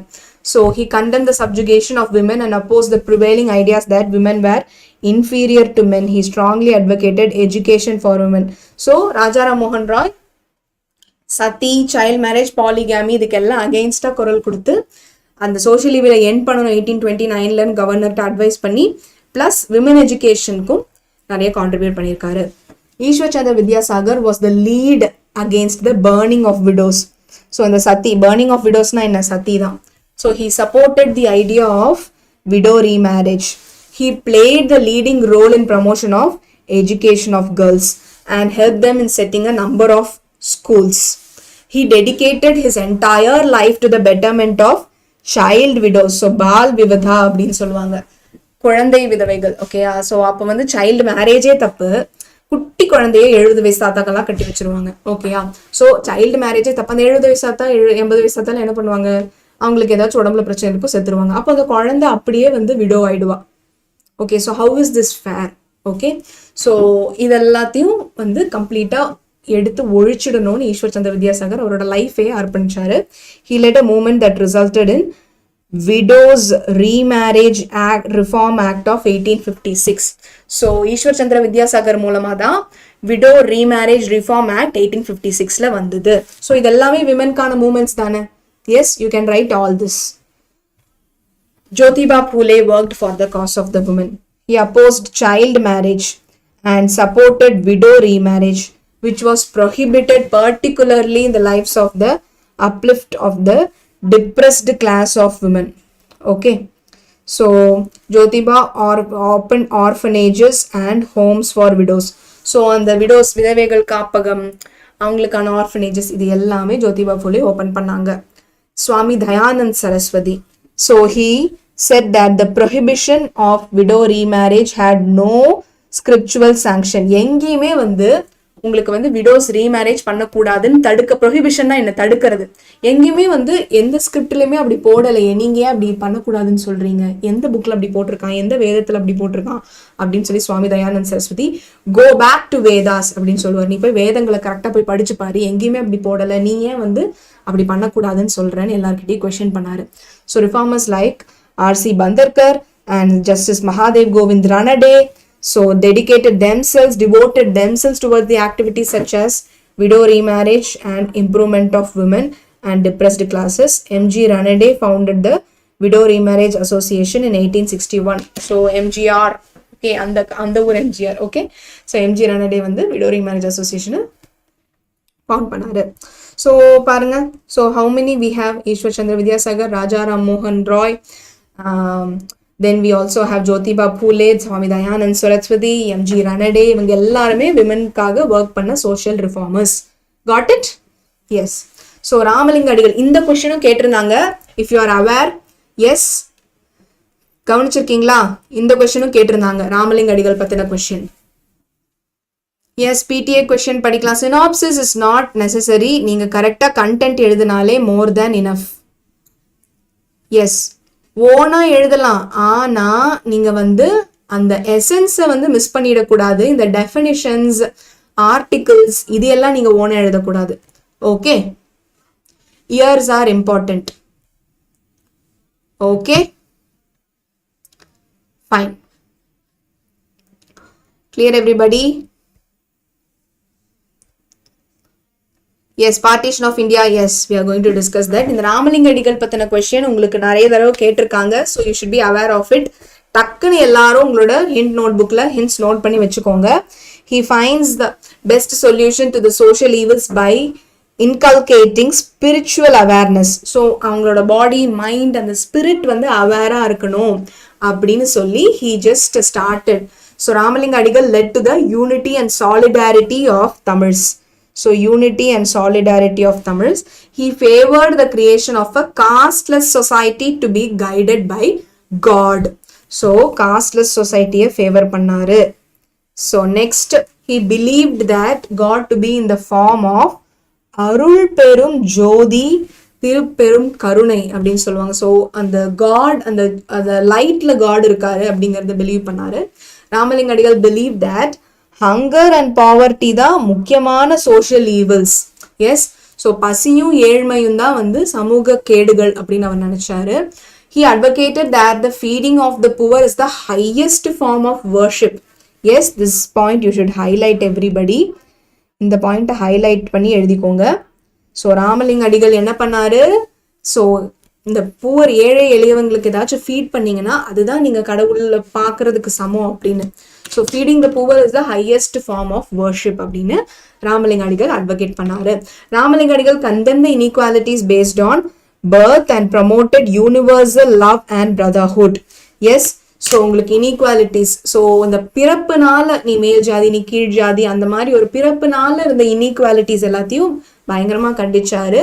So universal love, brotherhood, சமத்துவம் இது எல்லாத்தையும் ஸ்ப்ரெட் பண்ணாரு ராமலிங்க அடிகள். Okay, as a result of it he founded the Satya Dharmashala at Vadalur for feeding the poor. So எல்லாரும் அங்க வரவங்க எல்லாரும் அந்த தர்மசாலால வந்து உட்காந்து சாப்பிட்டுட்டு ரெஸ்ட் எடுத்துட்டு போகலாம். And it provides food for everyone irrespective of the caste and creed throughout the year. Yes, so full all the year, all the time people can come, eat and go. He showed compassion and mercy not only on human beings but also on plants, insects and birds. So நீங்க ராமலிங்க அடிகள் அப்படின்னு சொன்னாலே உங்களுக்கு அந்த ஒரு famous code ஞாபகம் வரணும். தமிழ்ல படிச்சிருப்பீங்கல்ல, வாடிய பயிரை கண்ட போதெல்லாம் வாடினேன் அப்படின்னு சொல்லியிருக்காரு ராமலிங்க அடிகள். கரெக்டா? எஸ். ஸோ அவருக்கு வந்து அந்த ஒரு சின்ன ஒரு இலை, அந்த ஒரு நெற்கதிர், அந்த ஒரு பயிர் இது வாடுனா கூட அவருக்கு மனசு வலிக்குமாமா. ஸோ அந்த அளவுக்கு அவர் வந்து இந்த ஜீவ காருண்யா அப்படிங்கிறத ஸ்ப்ரெட் பண்ணாரு. ஸோ எல்லாத்துக்குமே லைஃப் இருக்கு. இந்த plants, insects, birds, animals, everything has life, everything, அந்த எல்லாத்துக்குமே நம்ம கருணை காமிக்கணும் அப்படிங்கறது அந்த ஜீவ காருண்யா மூலமா அவருக்கு சொன்னாரு. He opposed the superstitious beliefs and rituals. So superstitious beliefs, rituals இது எல்லாத்தையும் வந்து அப்போஸ் பண்ணாரு. மூட நம்பிக்கைகள். ஓகே, superstitious beliefsனா மூட நம்பிக்கைகள். He emphasized on being vegetarian and he forbade the killing of animals for the sake of food. அது வந்து வெறுத்து ஒதுக்குனார், வெறுத்தார். He just did not like அப்படிங்கறது அந்த forbade அப்படிங்கிறது. ஸோ ஒரு ஃபுட்டுக்காக ஒரு அனிமலை கொலை பண்றது இட்ஸ் நாட் ஃபேர் அப்படின்னு ராமலிங்க அடிகள் சொன்னாரு. In 1870 he established the சத்யஞான திருச்சபை, சத்யஞான சபை, and his devotional songs are compiled in a volume Thiruvarutpa. இது எல்லாமே நீங்க தமிழ்ல படிச்சது தானே. அந்த தமிழ்ல இப்ப பாருங்க ராமலிங்க அடிகள் பத்தி ஒரு கொஸ்டின் கேட்டாங்க, டக்குன்னு 8 மார்க்ல கேட்டாங்க, என்ன பண்றதுன்னு தெரியல. To not get confused at all. நம்ம தமிழ்ல படிச்சது ஹெல்ப் பண்ண போகுது. ஸோ அவரோட திருவருட்பா, சத்யஞான சபை, அவர் வந்து இந்த சின்ன சின்ன இன்செக்ட் பேர்ட்ஸ் மேலெல்லாம் வந்து அன்பு காமிச்சாரு. ஜீவகாருண்யா அவரோட பிரின்சிபல், சத்ய தர்மசாலா, இதெல்லாம் ஈஸி பாயிண்ட்ஸ். ஓகே, அருள் பெரும் ஜோதி, தனிப்பெரும் கருணை, இதெல்லாமே easy points. So feeding the poor is the highest form of worship. Hunger and poverty is the highest evil of the society. So birth in the inequalities of the birth. So universal love and brotherhood. இதெல்லாமே easy points. So please remember, our casteless society la believe pannaru, and also he inculcated spiritual wellness and awareness and unity and solidarity of the Tamils. So இவங்களோட ஒற்றுமைக்கும் ராமலிங்க அடிகளுக்கு நிறைய பங்கு இருக்கு. Clear everybody? So இந்த மாதிரி நீங்கள் சிம்பிளாக யோசிச்சாலே you can answer the question. Yes, study plan, master plan, எல்லா வீடியோஸ், எல்லா ஷார்ட்ஸுமே already uploaded. Kindly check it up. Okay everybody, important 2 marks வரப்போகுது. You should write at least 10 points for 8 marks. Okay, so 10 points ஆச்சு. நீங்கள் 8 மார்க்ஸ்க்கு you should write. Done. So Ramakrishna பரமஹம்சாவும் சுவாமி விவேகானந்தாவும் சொசைட்டியை ரீஜெனரேட் பண்றதுக்கு என்னெல்லாம் பண்ணாங்க? முக்கியமான பாயிண்ட், ஜீவா இஸ் சிவா. இது உங்களோட கோட்ஸ்ல இருக்கணும். எஸ், ராமகிருஷ்ண பரமஹம்சா வந்து அவர் வந்து காட்ஸோட அந்த பஜன்ஸ், அந்த காளி, அவர் வந்து ரொம்ப காளியை ரொம்ப வர்ஷிப் பண்ணவர் ராமகிருஷ்ண பரமஹம்சர். ஸோ ஜீவா இஸ் சிவா, அந்த ஒரு God, all living beings are God அப்படிங்கிறத ரொம்ப எம்பசைஸ் பண்ணாரு ராமகிருஷ்ண பரமஹம்சர். He insisted not mercy, rather service. கருணையை விட எல்லாருக்கும் சேவை செய்யறதுல தான் காட் இருக்காரு அப்படின்னு சொல்லி ராமகிருஷ்ண பரமஹம்சர் சொன்னாரு. He served service to God is service to mankind. So உங்களுக்கு சர்வீஸ் டு மேன், நீங்கள் ஒரு மேனுக்கு சர்வீஸ் பண்ணீங்கன்னா அது காடுக்கு சர்வீஸ் பண்ண மாதிரி. So after his death, so இதெல்லாம் ராமகிருஷ்ண பரமஹம்சாவோட பிரின்சிபல்.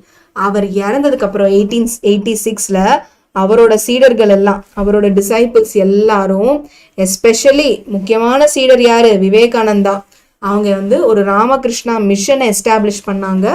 ஸோ அங்கே தான் வந்து நிறைய ரிலீஜியஸ் ஆக்டிவிட்டீஸ், சோஷியல் காசஸ்க்காக நிறைய ஸ்டார்ட் பண்ணாங்க. Education, health care, relief in times of calamities, இது எல்லாமே அந்த சோஷியல் ஆக்டிவிட்டீஸ் அந்த ராமகிருஷ்ணா மிஷன்லேருந்து தே கான்ட்ரிபியூட்டட். ஓகே, கெலாமிட்டிஸ்னா என்ன? டிசாஸ்டர், ஏதாவது பேரிடர்கள், ஏதாவது வந்து இப்போ tsunami or flood or anything happen, இவங்க போய் ரிலீஃப் கொடுப்பாங்க. Okay, so Vivekananda emphasized the cultural nationalism and made a call to the young youth, Indian youth, and to regenerate the Hindu society. He gave a sense of self-confidence among the Indians who felt inferior in relation to the materialistic achievements of the West. So இப்போ நீங்கள் இங்கிலீஷ்காரங்க அப்படின்னு நினச்சிங்கனாலே what do you feel? So they wear this luxurious outfit, அவங்களோட dress, coat suit போட்டவன் இங்கிலீஷ்காரன் அப்படி அவங்க drink பண்ணிட்டு, so அந்த மாதிரி அவங்க ரொம்ப வந்து அவங்களுக்கு எல்லாமே இருக்கு அப்படிங்கிற மாதிரி ஒரு ஃபிகர். எஸ், அந்த materialistic achievements. So they have all the rich cars, rich houses. So இந்த மாதிரி மெட்டீரியலிஸ்டிக் அச்சீவ்மெண்ட்ஸ் ஆஃப் த பெஸ்ட்டை பார்த்து நீங்கள் வந்து உங்களை நீங்கள் இன்ஃபீரியரா, தாழ்வா நினச்சிக்க கூடாதுன்னு உங்களுக்குள்ள கான்ஃபிடென்ஸ் கொண்டு வரணும்னு விவேகானந்தர் இந்த யங் பீப்புளுக்கெல்லாம் செல்ஃப் கான்ஃபிடென்ஸ் கொடுத்தாரு. So he suggested the orthodox Hindus that the lower caste should be allowed to engage in Hindu rituals which were excluded. So இந்த மேல் ஜாதி கீழ் ஜாதி இதெல்லாம் இருக்கக்கூடாதுன்னு எக்ஸிக்யூட் பண்ண சொன்னாரு. விவேகானந்தாஸ் ஆக்டிவிஸ்ட் ஐடியாலஜி ரீகிண்டில்டு, திருப்பி தூண்டி விடுறது, கிண்டில்டு கிளறி விடுறது, தூண்டி விடுறது, அந்த மாதிரி சொல்லலாம். Yes, the desire for political change among the Western education of the young Bengalis.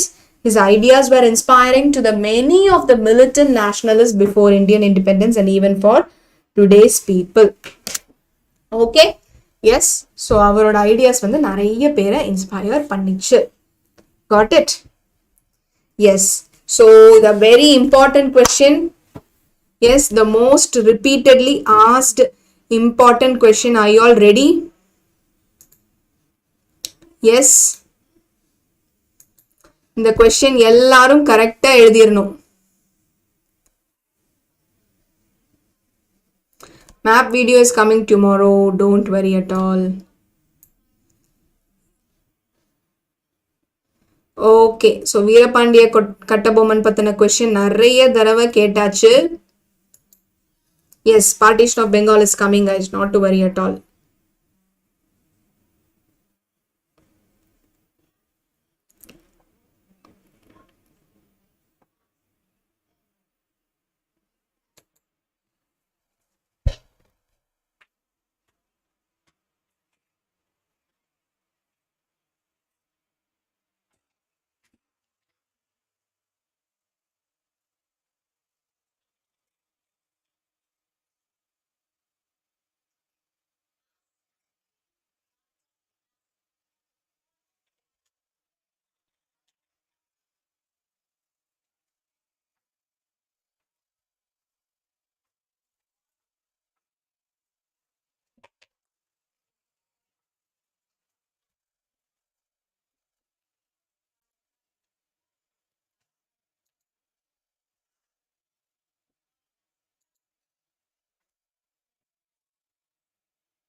Yes.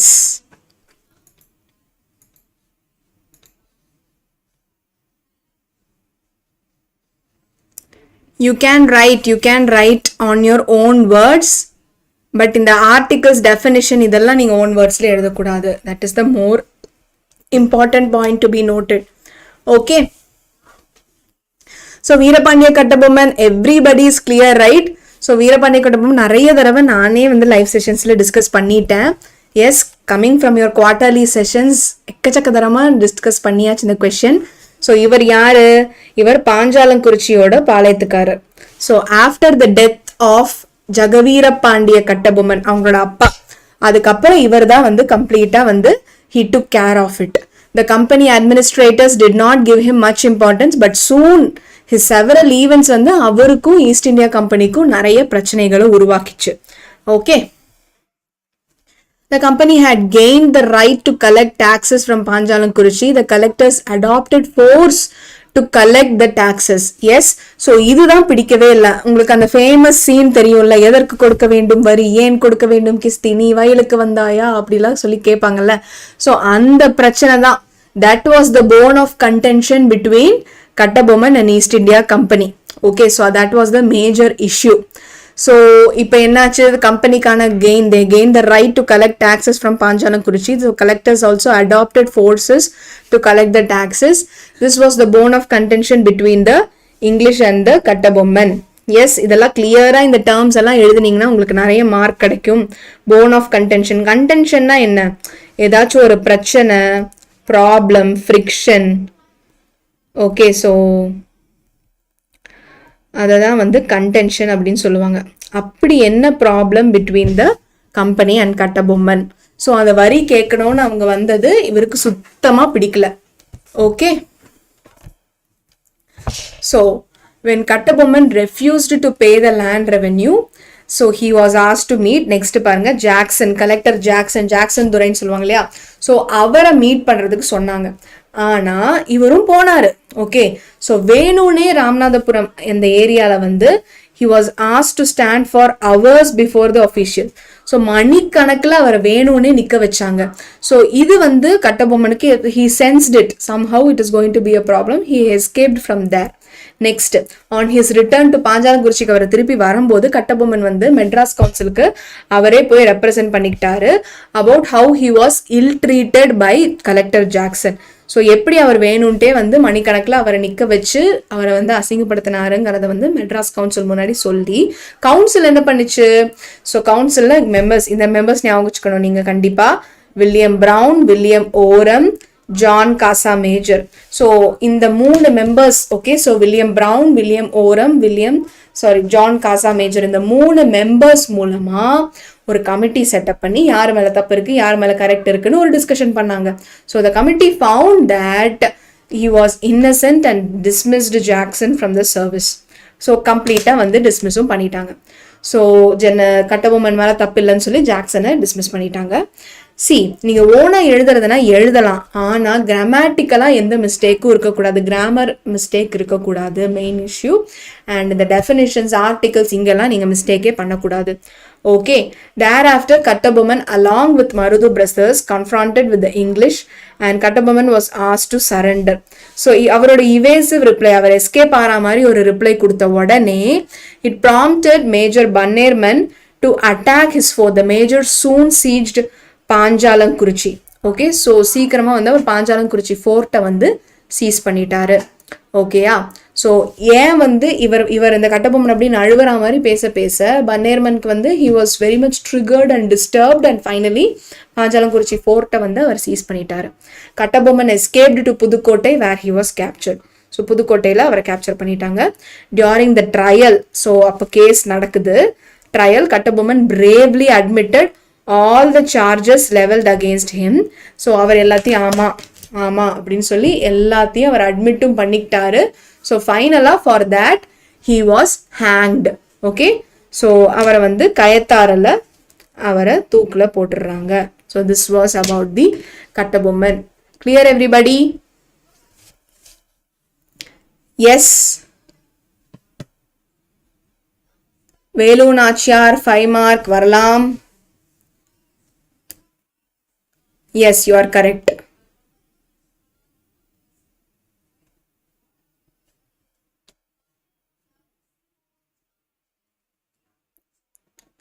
Okay, live will get over now. Quick எல்லா questions revise பண்ணிடலாம். Yes. So causes and consequences of revolt of 1857. Yes, we are about to end the session. Okay. So revolt of 1857 என்னெல்லாம் பிரச்சனை, எதனால இந்த revolt நடந்தது? இந்த revolt of 1857 வந்து first war of independence அப்படின்னு சொல்லுவாங்க. Yes. So this revolt of 1857 is called as the first war of independence and this is also called as the yes. So Indian இண்டிபெண்டன்ஸோட ஃபர்ஸ்ட் வார் அப்படின்னு சொல்லுவாங்க.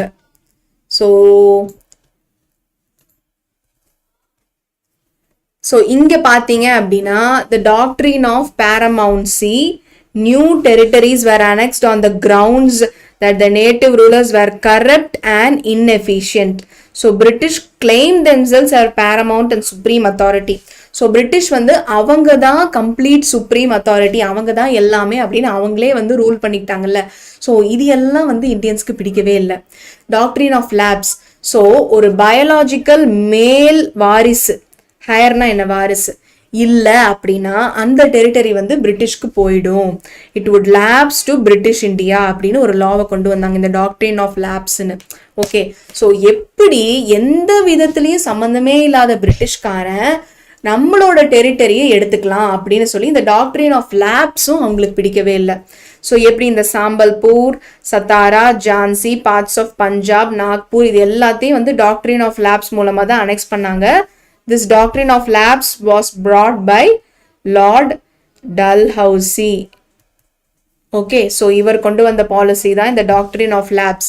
So ஒரு மேல் hair இல்லை அப்படிங்கிறதுக்காக அந்த டெரிட்டரியை கம்ப்ளீட்டாக உங்களுக்கு கொடுத்துடணும் அப்படிங்கிறத நாங்கள் ஒத்துக்கவே முடியாது. இது 2வது பாயிண்ட். நெக்ஸ்ட் ரிலீஜியஸ் காஸ், இதுதான் ரொம்ப இம்பார்ட்டண்ட்டான point.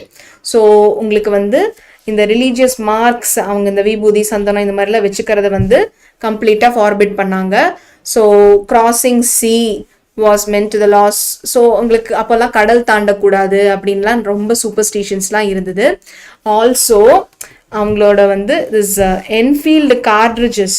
Okay, so Enfield cartridges அப்படிங்கிறது இந்த இந்தியன் சோல்ஜர்ஸ் எல்லாருக்கும் கொடுத்துருக்கிற அந்த கேட்ரிட்ஜ், அந்த புல்லட்ஸ், அதை வந்து லோட் அந்த கன்னில் லோட் பண்ணுறதுக்கு முன்னாடி were to be bitten off. So அவங்க வந்து கடிச்சு அந்த கன்னை லோட் பண்ணுவாங்க, கடிச்சு இப்படி இழுத்து அந்த கன்னை லோட் பண்ணுவாங்க பிஃபோர் லோடிங் த கன். ஆனால் அந்த கார்ட்ரிட்ஜஸ் வந்து கிரீஸ் பண்ணியிருக்காங்க. எதை வச்சு? Fat of cow and pig. Yes, so cow and பிக்கோட ஃபேட்டை வச்சு கிரீஸ் பண்ண கேட்ரிட்ஜஸ் வந்து கடிச்சு கன்னை லோட் பண்ணணும் அப்படிங்கிறது வந்து எல்லாருக்கும் ஒரு ரிலீஜியஸ் சென்டிமெண்ட்டை எழுப்பி விட்டுருச்சு. என்னன்னா, கவ் வந்து சேக்ரெட் ஃபார் ஹிந்துஸ். கரெக்டா? இந்த கோமாதா அப்படின்லாம் சொல்லி கவ்வை வந்து கடவுள் மாதிரி பார்ப்பாங்க. கவ் is sacred for Hindus. On the other hand, we have this pig. Pig வந்து detested by Muslims. முஸ்லிம்ஸ்க்கு வந்து பிக் வந்து பிடிக்கவே பிடிக்காது, அது ஹராம் மாதிரி. So pig is detested by Muslims. So இப்படி ஒரு ரூமர் ஸ்ப்ரெட் ஆகிட்டு இருந்துச்சு. இந்த மாதிரி கவ் அண்ட் பிக்கோட ஃபேட் வந்து கிரீஸ் பண்ணியிருக்காங்க இந்த கேட்ரிட்ஜஸில். அந்த கேட்ரிட்ஜஸை தான் இந்த சிப்பாய்களுக்கெல்லாம் லோட் பண்ணுறதுக்கு தராங்க அப்படின்னு சொல்லி. ஸோ இது ஒரு ரிலீஜியஸ் சென்டிமெண்ட்டை ட்ரிகர் பண்ணி விட்டுருச்சு. Next, economic cause, discrimination in salary and promotion, they felt the racial abusement. அதாவது ஒரே வேலை தான் பண்ணுவாங்க, ஆனால் வந்து ஒரே மாதிரி இப்போ 5 வருஷம் வேலை பார்த்த அந்த இந்தியன் சோல்ஜருக்கும் 5 வருஷம் வேலை பார்த்த பிரிட்டிஷ் சோல்ஜருக்கும் கம்ப்ளீட் டிஸ்கிரிமினேஷன். அவனுக்கு ப்ரமோஷன் வந்துட்டே இருக்கும், அவனுக்கு சேலரி அதிகமாயிட்டு போயிட்டே இருக்கும். ஆன் தி அதர் ஹேண்ட் இங்கே பார்த்தீங்க அப்படின்னா இந்தியன் சோல்ஜருக்கு ஒன்றுமே அவங்களுக்கு ஹைக்கே கிடைக்காது. ஸோ இந்த மாதிரியான கம்ப்ளீட் ரேஷியல் டிஸ்கிரிமினேஷன் எல்லாமே பார்த்தாங்க. இதுவும் வந்து பிடிக்கவே இல்லை. ஸோ இந்த எல்லா காசஸ்னால, S, see here, immediate cause, introduction of the cartridges to the new Enfield rifles. There was a strong suspicion that the new cartridge was greased with the fat of cow and pig. So the parliament passed a law proclaiming the transfer of power. So இந்த மாதிரி cow and pig fat இதுதான் வந்து ஒரு important immediate cause. So இவ்வளோவையும் பொறுத்துட்டு first வந்து அவங்க religious சென்டிமெண்ட்டை hurt பண்ணுறாங்க, எக்கனாமிக்காக அவங்க நம்மளை ரொம்ப தள்ளி வச்சுருக்காங்க, டாக்ட்ரின் ஆஃப் லேப்ஸ் மூலமாக நம்மளோட டெரிட்டரிஸ் அவங்க அனெக்ஸ் பண்ணிக்கிறாங்க, அதே மாதிரி அவங்க தான் சுப்ரீம், அவங்க தான் பேராமவுண்ட்னு டிக்ளேர் பண்ணுறாங்க. இந்த மாதிரி எல்லாமே வந்து காசஸ் ஃபார் த ரிவோல்ட். இது எல்லாமே வந்து எங்களை ரொம்ப டிஸ்டர்ப் பண்ணுதுன்னு சொல்லி டிக்ளேர் பண்ணிட்டாங்க. ஸோ இதுக்கப்புறம் okay, so causes for the revolt வந்து இங்கேயோட முடியுது. எஸ், ஸோ இதுக்கப்புறம் வந்து what were the result? Yes, consequences. அந்த ரிவோல்ட் ஆஃப் 18, இதுக்கப்புறம் இவ்வளோ பிரச்சனை நீங்கள் பண்ணுறீங்க, நாங்கள் உங்களுக்கு அடியில் இருக்க முடியாதுன்னு சொல்லி கிரேட் ரிவோல்ட் ஆஃப் 1857 நடந்துருச்சு. அதுக்கப்புறம் என்னெல்லாம் கான்சிக்வன்சஸ் நடந்தது? What were the after impact? Yes, so என்னெல்லாம் நடந்தது அப்படின்னா, the British parliament pass the law proclaiming the transfer of power from East India Company to British Crown. இதுதான் ரொம்ப ரொம்ப இம்பார்ட்டன்ட் பாயிண்ட். இந்த 1857 ரிவோல்ட்டுக்கு அப்புறம் உங்களுக்கு 1858, எஸ், நோட்டட் டவுன் எவ்ரிபடி. 1858ல என்னாச்சு? Queen Victoria proclamation. Okay, queen Victoria proclamation happened in 1858. Clear everybody? Yes, so queen Victoria proclamation தான் ரொம்ப இம்பார்ட்டண்ட்டான பாயிண்ட். இந்த 1857 ரிவால்ட் மூலமாக இந்த பிரிட்டிஷ், அந்த ஈஸ்ட் இந்தியா கம்பெனிக்குள்ள எந்த பவரும் இருக்காது, பிரிட்டிஷ் க்ரௌனுக்கு டைரெக்டாக பவர்லாம் ட்ரான்ஸ்ஃபர் ஆயிடுச்சு. இது ஒரு பாயிண்ட் தான் நடந்தது. ஓகேயா? நமக்கு ஃபேவரானா அவங்க ஈஸ்ட் இந்தியா கம்பெனியோட கண்ட்ரோல் எல்லாம் கம்ப்ளீட்டாக பிரிட்டிஷ் க்ரௌனுக்கு கொடுத்துட்டாங்க. குவீன் விக்டோரியா அதை டிக்ளேர் பண்ணிட்டாங்க 1858ல். So the structure of Indian army வந்து ரிவைஸ் பண்ணாங்க. ஓகே, ஸோ ரிவைஸ் பண்ணாங்க. நெக்ஸ்ட் வந்து so it was also revised holding important ranks and positions, Queen Victoria proclaimed that British would not interfere. So எந்த ஒரு religious and traditional institutionsலையும் நாங்க இந்தியன்ஸோட எந்த ஒரு religious traditional இன்ஸ்டிடியூஷன்ஸ்லையும் நாங்கள் தலையிடவே மாட்டோம், மூக்கு நுழைக்கவே மாட்டோம் அப்படின்னு சொல்லி குவீன் விக்டோரியா ப்ரொக்ளைம் பண்ணிட்டாங்க. It was promise that more Indians would be absorbed in the government services. Secretary of the state was appointed to review the Indian affairs. So இந்த மாதிரியான இம்பேக்ட் எல்லாமே நடந்தது. Okay, yes. ஸோ நிறைய இந்தியன்ஸை government சர்வீசஸில் எடுத்துக்குவேன். இனிமேல் உங்கள் religious அஃபேர்ஸில் நான் interfere பண்ண மாட்டேன். நான் வந்து இந்தியன் அஃபேர்ஸை ரிவ்யூ பண்ணுறதுக்கு ஒரு செக்ரட்டரி அப்பாயிண்ட் பண்ணுறேன். இது எல்லாமே வந்து ரிசல்ட்டாக கொடுத்தாங்க. Yes, okay, clear everybody? Partition of India, partition of India நிறைய பேர் கேட்டுக்கிட்டே இருந்தீங்க. Yes, we are here with the partition of India question. S,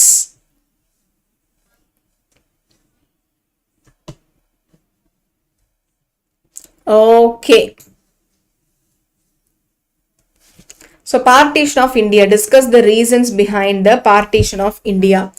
Muslim League was formed mainly to fight for the political rights of the Indian Muslims. So இந்தியால இருக்கிற முஸ்லிம்ஸோட அரசியல் உரிமைகளுக்காக ஒரு முஸ்லிம் லீக்னு ஒன்று ஃபார்ம் பண்ணாங்க.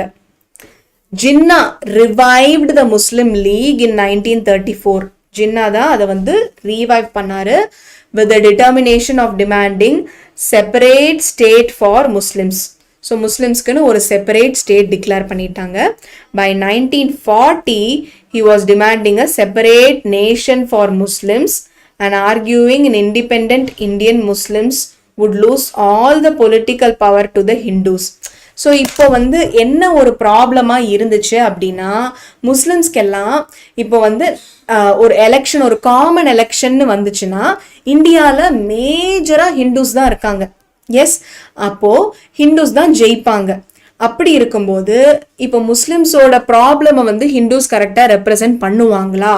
இந்த மெயின் ப்ராப்ளம்காக தான் முஸ்லிம்ஸ் எல்லாம் என்ன நினச்சாங்க, எங்களுக்குன்னு ஒரு தனி தொகுதி கொடுத்துருங்க, we want a separate electorate for Muslims, ஒரு தனியான ஒரு தொகுதி கொடுத்துருங்கன்னு டிமாண்ட் பண்ணாங்க. Okay, so this was their first demand. So எங்களுக்குன்னு தனியாக ஒரு தொகுதி கொடுத்துருங்க, அங்கே முஸ்லிம்ஸ் தான் நிற்பாங்க, முஸ்லிம்ஸ் தான் ஓட் போடுவாங்க, அப்போ எங்களோட என்ன ப்ராப்ளம்ஸும் கரெக்டாக அவங்க வந்து தீர்த்து வச்சிருவாங்க அப்படின்னு ஒரு செப்பரேட் எலக்டரேட்டுக்கான டிமாண்ட் பண்ணாங்க. The Muslim dubbed Congress as Hindu organization. So Congress வந்து ஒரு ஹிந்து ஆர்கனைசேஷன். அவங்கள நம்பி நாங்கள் எப்படி வந்து எங்களோட பொலிட்டிக்கல் ரைட்ஸை விட்டு கொடுக்கறது அப்படின்னு முஸ்லிம்ஸ் கேட்டாங்க. British policy of divide and rule had encouraged the vested interests of the Muslims to exploit the religious differences. So இந்த டிவைட் அண்ட் ரூல் பாலிசி அப்படின்னு சொல்லுவாங்க. ஸோ எல்லாரையும் பிரித்து ரூல் பண்ணலாம். இவங்க எல்லாரும் ஒன்றா இருந்தாங்க அப்படின்னா அவங்க ரொம்ப பவர்ஃபுல்லாக இருப்பாங்க. ஸோ ஹிந்துஸையும் முஸ்லிம்ஸையும் பிரிச்சிடலாம். இந்தியாவிலேருந்து பெங்காலை தனியாக பிரித்து பங்களாதேஷ்னு ஒரு கண்ட்ரியாக மாற்றிடலாம். அப்படி இருக்கும்போது இந்தியா வந்து ஒரு தனி ஃபுல் பவராக இருந்தால் தான் எல்லாரும் சேர்ந்து நேஷ்னலிசம், அந்த பேட்ரியாட்டிசம், இந்த தேசப்பற்றோட ரொம்ப பயங்கரமாக போராடி ஃபைட் பண்ணுவாங்க. அவங்களெல்லாம் பிரித்து டிவைட் அண்ட் ரூல் பண்ணிட்டோன்னா வீக் ஆகிடுவாங்க. அதை யூஸ் பண்ணிக்கலாம்னு பிரிட்டிஷ் நினச்சான். ஸோ அந்த டிவைட் அண்ட் ரூல் பாலிசி வந்து கொஞ்சம் இந்த முஸ்லிம்ஸையும் தாக்க ஆரம்பிச்சிடுச்சு. So Cripps mission declare that it would provide a federal government and provinces were divided into 3 groups. So non-Muslim majority provinces, Muslim majority provinces, Northwest and Northeast. So இந்த மாதிரி 3 groups பிரிச்சுட்டாங்க. This proposal was agreed by both the parties but interpreted differently. The Congress wanted the division temporary but the Muslims wanted it to be permanent. Congress வந்து இந்த மாதிரி division வந்து okay, தற்காலிகமாக இது okay அப்படின்னு நினச்சாங்க. முஸ்லீம் வந்து இல்லை, இப்படியே இருக்கட்டும், எங்களுக்குன்னு ஒரு செப்பரேட் எலக்டரேட் இருக்கட்டும் நினச்சாங்க. Next, the differences arose between the Congress and Muslim League and led to the Hindu Muslim conflicts to bring the communal violence. So இதனால கம்யூனல் வயலன்ஸ் நடைபெற்றுச்சு. Okay, so there was communal violence and finally Mountbatten Plan, two-nation theory dividing India into 2 states, India and Pakistan. So finally Mountbatten Plan மூலமா ஒரு 2 nation theory கொண்டு வந்தாங்க. India and Pakistan ரெண்டா divide பண்ணிட்டாங்க. Note this down everybody. 2 mark interior 2 mark interior 2 mark சொன்னீங்களா, Mountbatten plan is an interior 2 mark. 19 your 2 nation theory அந்த India Pakistan divide ஆனது இது எல்லாமே வந்து மவுண்ட் பேட்டன் பிளான் மூலமா தான். Partition of India was the ultimate outcome to split the unity of independent India. So complete என்னாச்சு, Partition of India வந்து it was the ultimate outcome to split the unity of independent India. Okay. Yes. So everybody clear? So Partition of India question எல்லாரும் clear இருக்கீங்களா? Okay, so write a short note on salt satyagraha, EVR's decisive contribution towards the social transformation of Tamil Nadu. Yes, so in the question repeated கேட்டுக்கிட்டே இருக்காங்க. Yes, you can expect this question in your boards. So EVR's decisive contribution towards the social transformation of Tamil Nadu. Yes, so என்னெல்லாம் contribute பண்ணிருக்காங்க. So இந்த question நிறைய பேர் தரோவா படிச்சிருப்பீங்கன்னு நினைக்கிறேன். Yes, okay.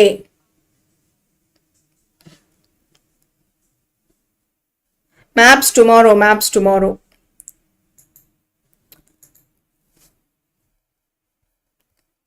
S, I all through with this question. So குவிக்கா எல்லாரும் பாயிண்ட்ஸ் பார்த்துடுங்க. So you was keen on reservations, so non-Brahmins oda representation, and understood the relevance of mass communication, so in spreading the rationalist thought na enna paguttarivu. Yes, so அந்த பகுத்தறிவு spread பண்றதுல ரொம்ப கீனா இருந்தாரு. He also supported Ambedkar's demand for separate electorates for scheduled caste. Yes, so அவங்க scheduled casteக்கான separate electorate demand-ஐயும் வந்து meet பண்ணாரு. And Periyar had close relationship with Singara Velanar பத்தி 2 marks எல்லாம் கேட்குறாங்க. புக் இன்டீரியர் 2 மார்க்ஸ் இப்போ ரிவிஷன் கொஸ்டின்ல நிறைய ஸ்கூல்ஸ்ல கேட்டிருக்காங்க.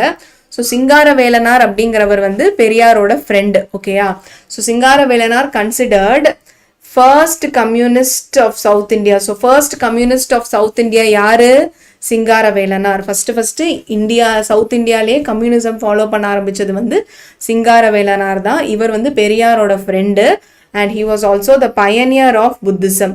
ஓகே, ஸோ புத்திசமோட ஒரு முன்னோடியா இருந்தாரு, பயனியர் ஆஃப் புத்திசம். இந்த 3 பாயிண்ட்ஸும் 2 மார்க்ல சிங்கார வேலனார் யாருன்னு கேட்டா கண்டிப்பா மென்ஷன் பண்ணிடுங்க.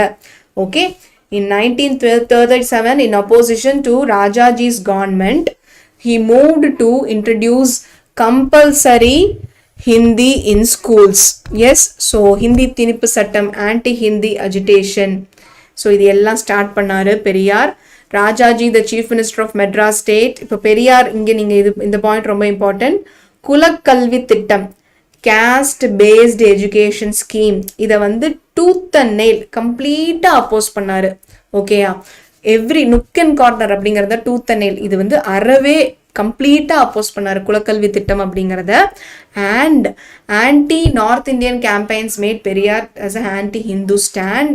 Periyar's expressions taught him that it was necessary to eradicate religion in order to impart progress and justice. இந்த பாயிண்ட் பாருங்க, this point அப்படியே நீங்க வந்து கரெக்டா ஒரு வேர்டு மாறாம எழுதிக்கோங்க. அண்ட் அதுக்கு கீழே இருக்கிற பாயிண்ட்டும் இம்பார்ட்டன்ட்.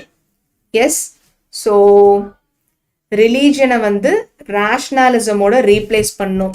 மதம் அப்படிங்கிறத பகுத்தறிவை வச்சு ரீப்ளேஸ் பண்ணணும். ரிலீஜனை வந்து இராடிகேட் பண்ணாதான், மதம் அப்படின்னு இல்லைன்னு ஆக்குனாதான் அந்த ப்ராக்ரஸ், அவங்களுக்குள்ள முன்னேற்றம், நீதி இது எல்லாமே வர வைக்க முடியும்னு பெரியார் பிலீவ் பண்ணாரு. பெரியார் அப்ஜெக்டட் த ஹெரிடிட்டரி ப்ரீஸ்ட்ஹுட் இன் டெம்பிள்ஸ். ஸோ வம்சாவளியா அவங்களே வந்து குருக்களா இருக்கிறத வந்து அப்போஸ் பண்ணாரு. He advocated intercaste and self-respect marriages devoid of any such rituals. Yes, so சுயமரியாதை திருமணங்கள், கலப்பு திருமணங்கள் இது எல்லாத்தையும் என்கரேஜ் பண்ணாரு. Periyar was critical of patriarchy. So தந்தை வழி சமூகம் அப்படிங்கிறது தான் பேட்ரியார்கின்னு சொல்லுவாங்க. ஹி கண்டிச்சாரு child marriage and devadasi system, institution of temple girls, இது எல்லாத்தையும் வந்து கண்டிச்சாரு. ஹி கிவிங் இன் மேரேஜ், அப்படி ஏதோ கொடுக்கறது, பொருளை கொடுக்குற மாதிரி, கொடுத்து விடுறது அப்படிங்கிற மாதிரி ஒரு விமனை வந்து ட்ரீட் பண்றது அவருக்கு பிடிக்கல. So he said treats women as a thing. Yes, so he wants it to be substituted as கல்யாணம் கட்டி கொடுக்கறது, ஏதோ ஏதோ பொருளை கொடுக்குற மாதிரி சொல்றீங்க அப்படிங்கிற மாதிரி அவர் பேசினாரு. ஸோ வாழ்க்கை துணை அப்படின்னு சப்ஸ்டியூட் பண்ணணும். It is not a thing, women is not a thing அப்படின்னு சொல்லி பெரியார் எம்பசைஸ் பண்ணாரு. ஸோ இதுவும் நீங்க எழுதலாம் அந்த விமன் மூமெண்ட்ஸ்ல கேட்டாங்கன்னா. Okay, so this is how you should gather points from what you have learnt. Okay, so Periyar most important work என்ன அப்படின்னா why women enslaved, and Periyar has been emphasizing women's right to divorce and property, and finally finished products reach the consumer. Okay, so உங்களுக்கு வந்து இந்த transportation, அந்த transport network ப்ராப்பராக இருக்கிறதுனால தான் raw material ஃபேக்ட்ரிக்கு ரீச் ஆகுது, அந்த ஃபேக்ட்ரியிலேருந்து மார்க்கெட்டுக்கு கூட்ஸ் ரீச் ஆகுது. ஸோ அதனால தான் வந்து லைஃப் லைன் அப்படின்னு டிரான்ஸ்போர்ட்டேஷனை சொல்கிறாங்க. இதெல்லாம் நீங்கள் ஈஸியாக எழுதிடலாம்ல உங்களோட own வேர்ட்ஸ்லேயே. Yes, it has helped in both production and distribution of goods. Hence, all efficient means of transport are prerequisites for fast development. India is well linked with the rest of the world despite the vast size, diversity and linguistic and socio-cultural plurality. So, என்னதான் பெரிய கண்ட்ரியா இருந்தாலும் சூப்பரா link ஆயிருக்கு எல்லா கண்ட்ரிஸோடையும் India. எதனால? டிரான்ஸ்போர்ட்டேஷன்னால. அதனால தான் இந்தியாவோட railways, airways, waterways, newspapers, radio, television, cinema, internet, இது எல்லாமே வந்து it has been contributing towards the socio economic progress in many ways. So கம்ப்ளீட்டாக இந்தியாவோட சமூகமும் பொருளாதாரமும் வளர்ச்சி அடைகிறதுக்கு, சோஷியோ எக்கனாமிக் ப்ராக்ரஸ்க்கு வந்து கம்ப்ளீட்டாக இந்த ரயில்வேஸ், ஏர்வேஸ், வாட்டர்வேஸ்ங்கிற transport lines, communication, radio, television, cinema, internet, newspaper, இந்த மாதிரி கம்யூனிகேஷன், இது ரெண்டுமே ஹெல்ப் பண்ணுது.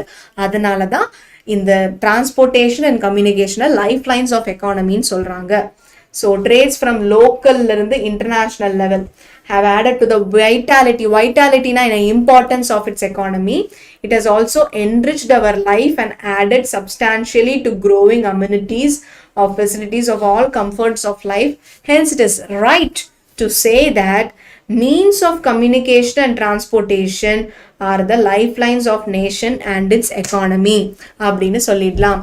ஓகே, ஸோ அதனால இது ரொம்ப ரொம்ப இம்பார்ட்டன்ட், டிரான்ஸ்போர்ட்டேஷன் அண்ட் கம்யூனிகேஷன் ஒரு எக்கானமிக்கு. அதனால தான் அதை லைஃப் லைன் ஆஃப் எக்கானமின்னு சொல்கிறாங்க. Okay, so hope everybody is clear with all the questions discussed. Yes, என்ன question? So this is the question. What are the means of transportation and communication? So ஏன் அதை வந்து லைஃப் லைன் ஆஃப் எக்கானமின்னு சொல்கிறாங்க?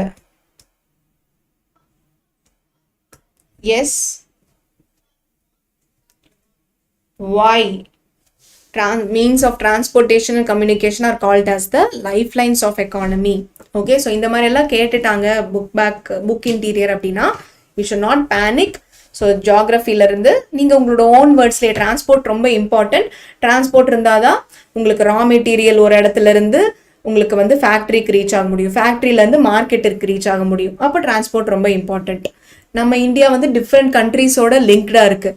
அப்போது Airways, இந்த மாதிரி transportation வந்து ரொம்ப இம்பார்ட்டன்ட். கம்யூனிகேஷன் ரொம்ப இம்பார்ட்டன்ட். ஸோ அதுதான் நம்மளோட சோஷியோ எக்கனாமிக் ப்ராக்ரஸ்க்கு நிறைய ஃபாஸ்ட் வேஸ் கொடுக்குது.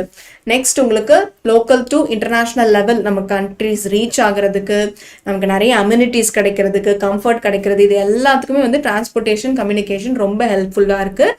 அதனால தான் it is right to say that means of transportation and communication is the lifelines of the economy னு ஆன்சரை கம்ப்ளீட் பண்ணிடுங்க. Clear everybody? Yes. Hope this was informative and beneficial for all of you. Hope you're all benefited with this. Yes. Okay.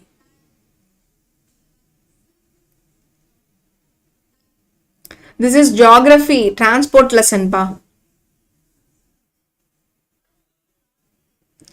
Thank you everybody. Okay, all the best. So tomorrow map and timeline எல்லாரும் ரெடியா வந்துருங்க. India maps, world maps, Tamil Nadu maps, எல்லா outline மேப்ஸும் எடுத்துட்டு ரெடியா வந்துருங்க. சூப்பரா prepare பண்ணிடலாம். Okay, thank you all of you.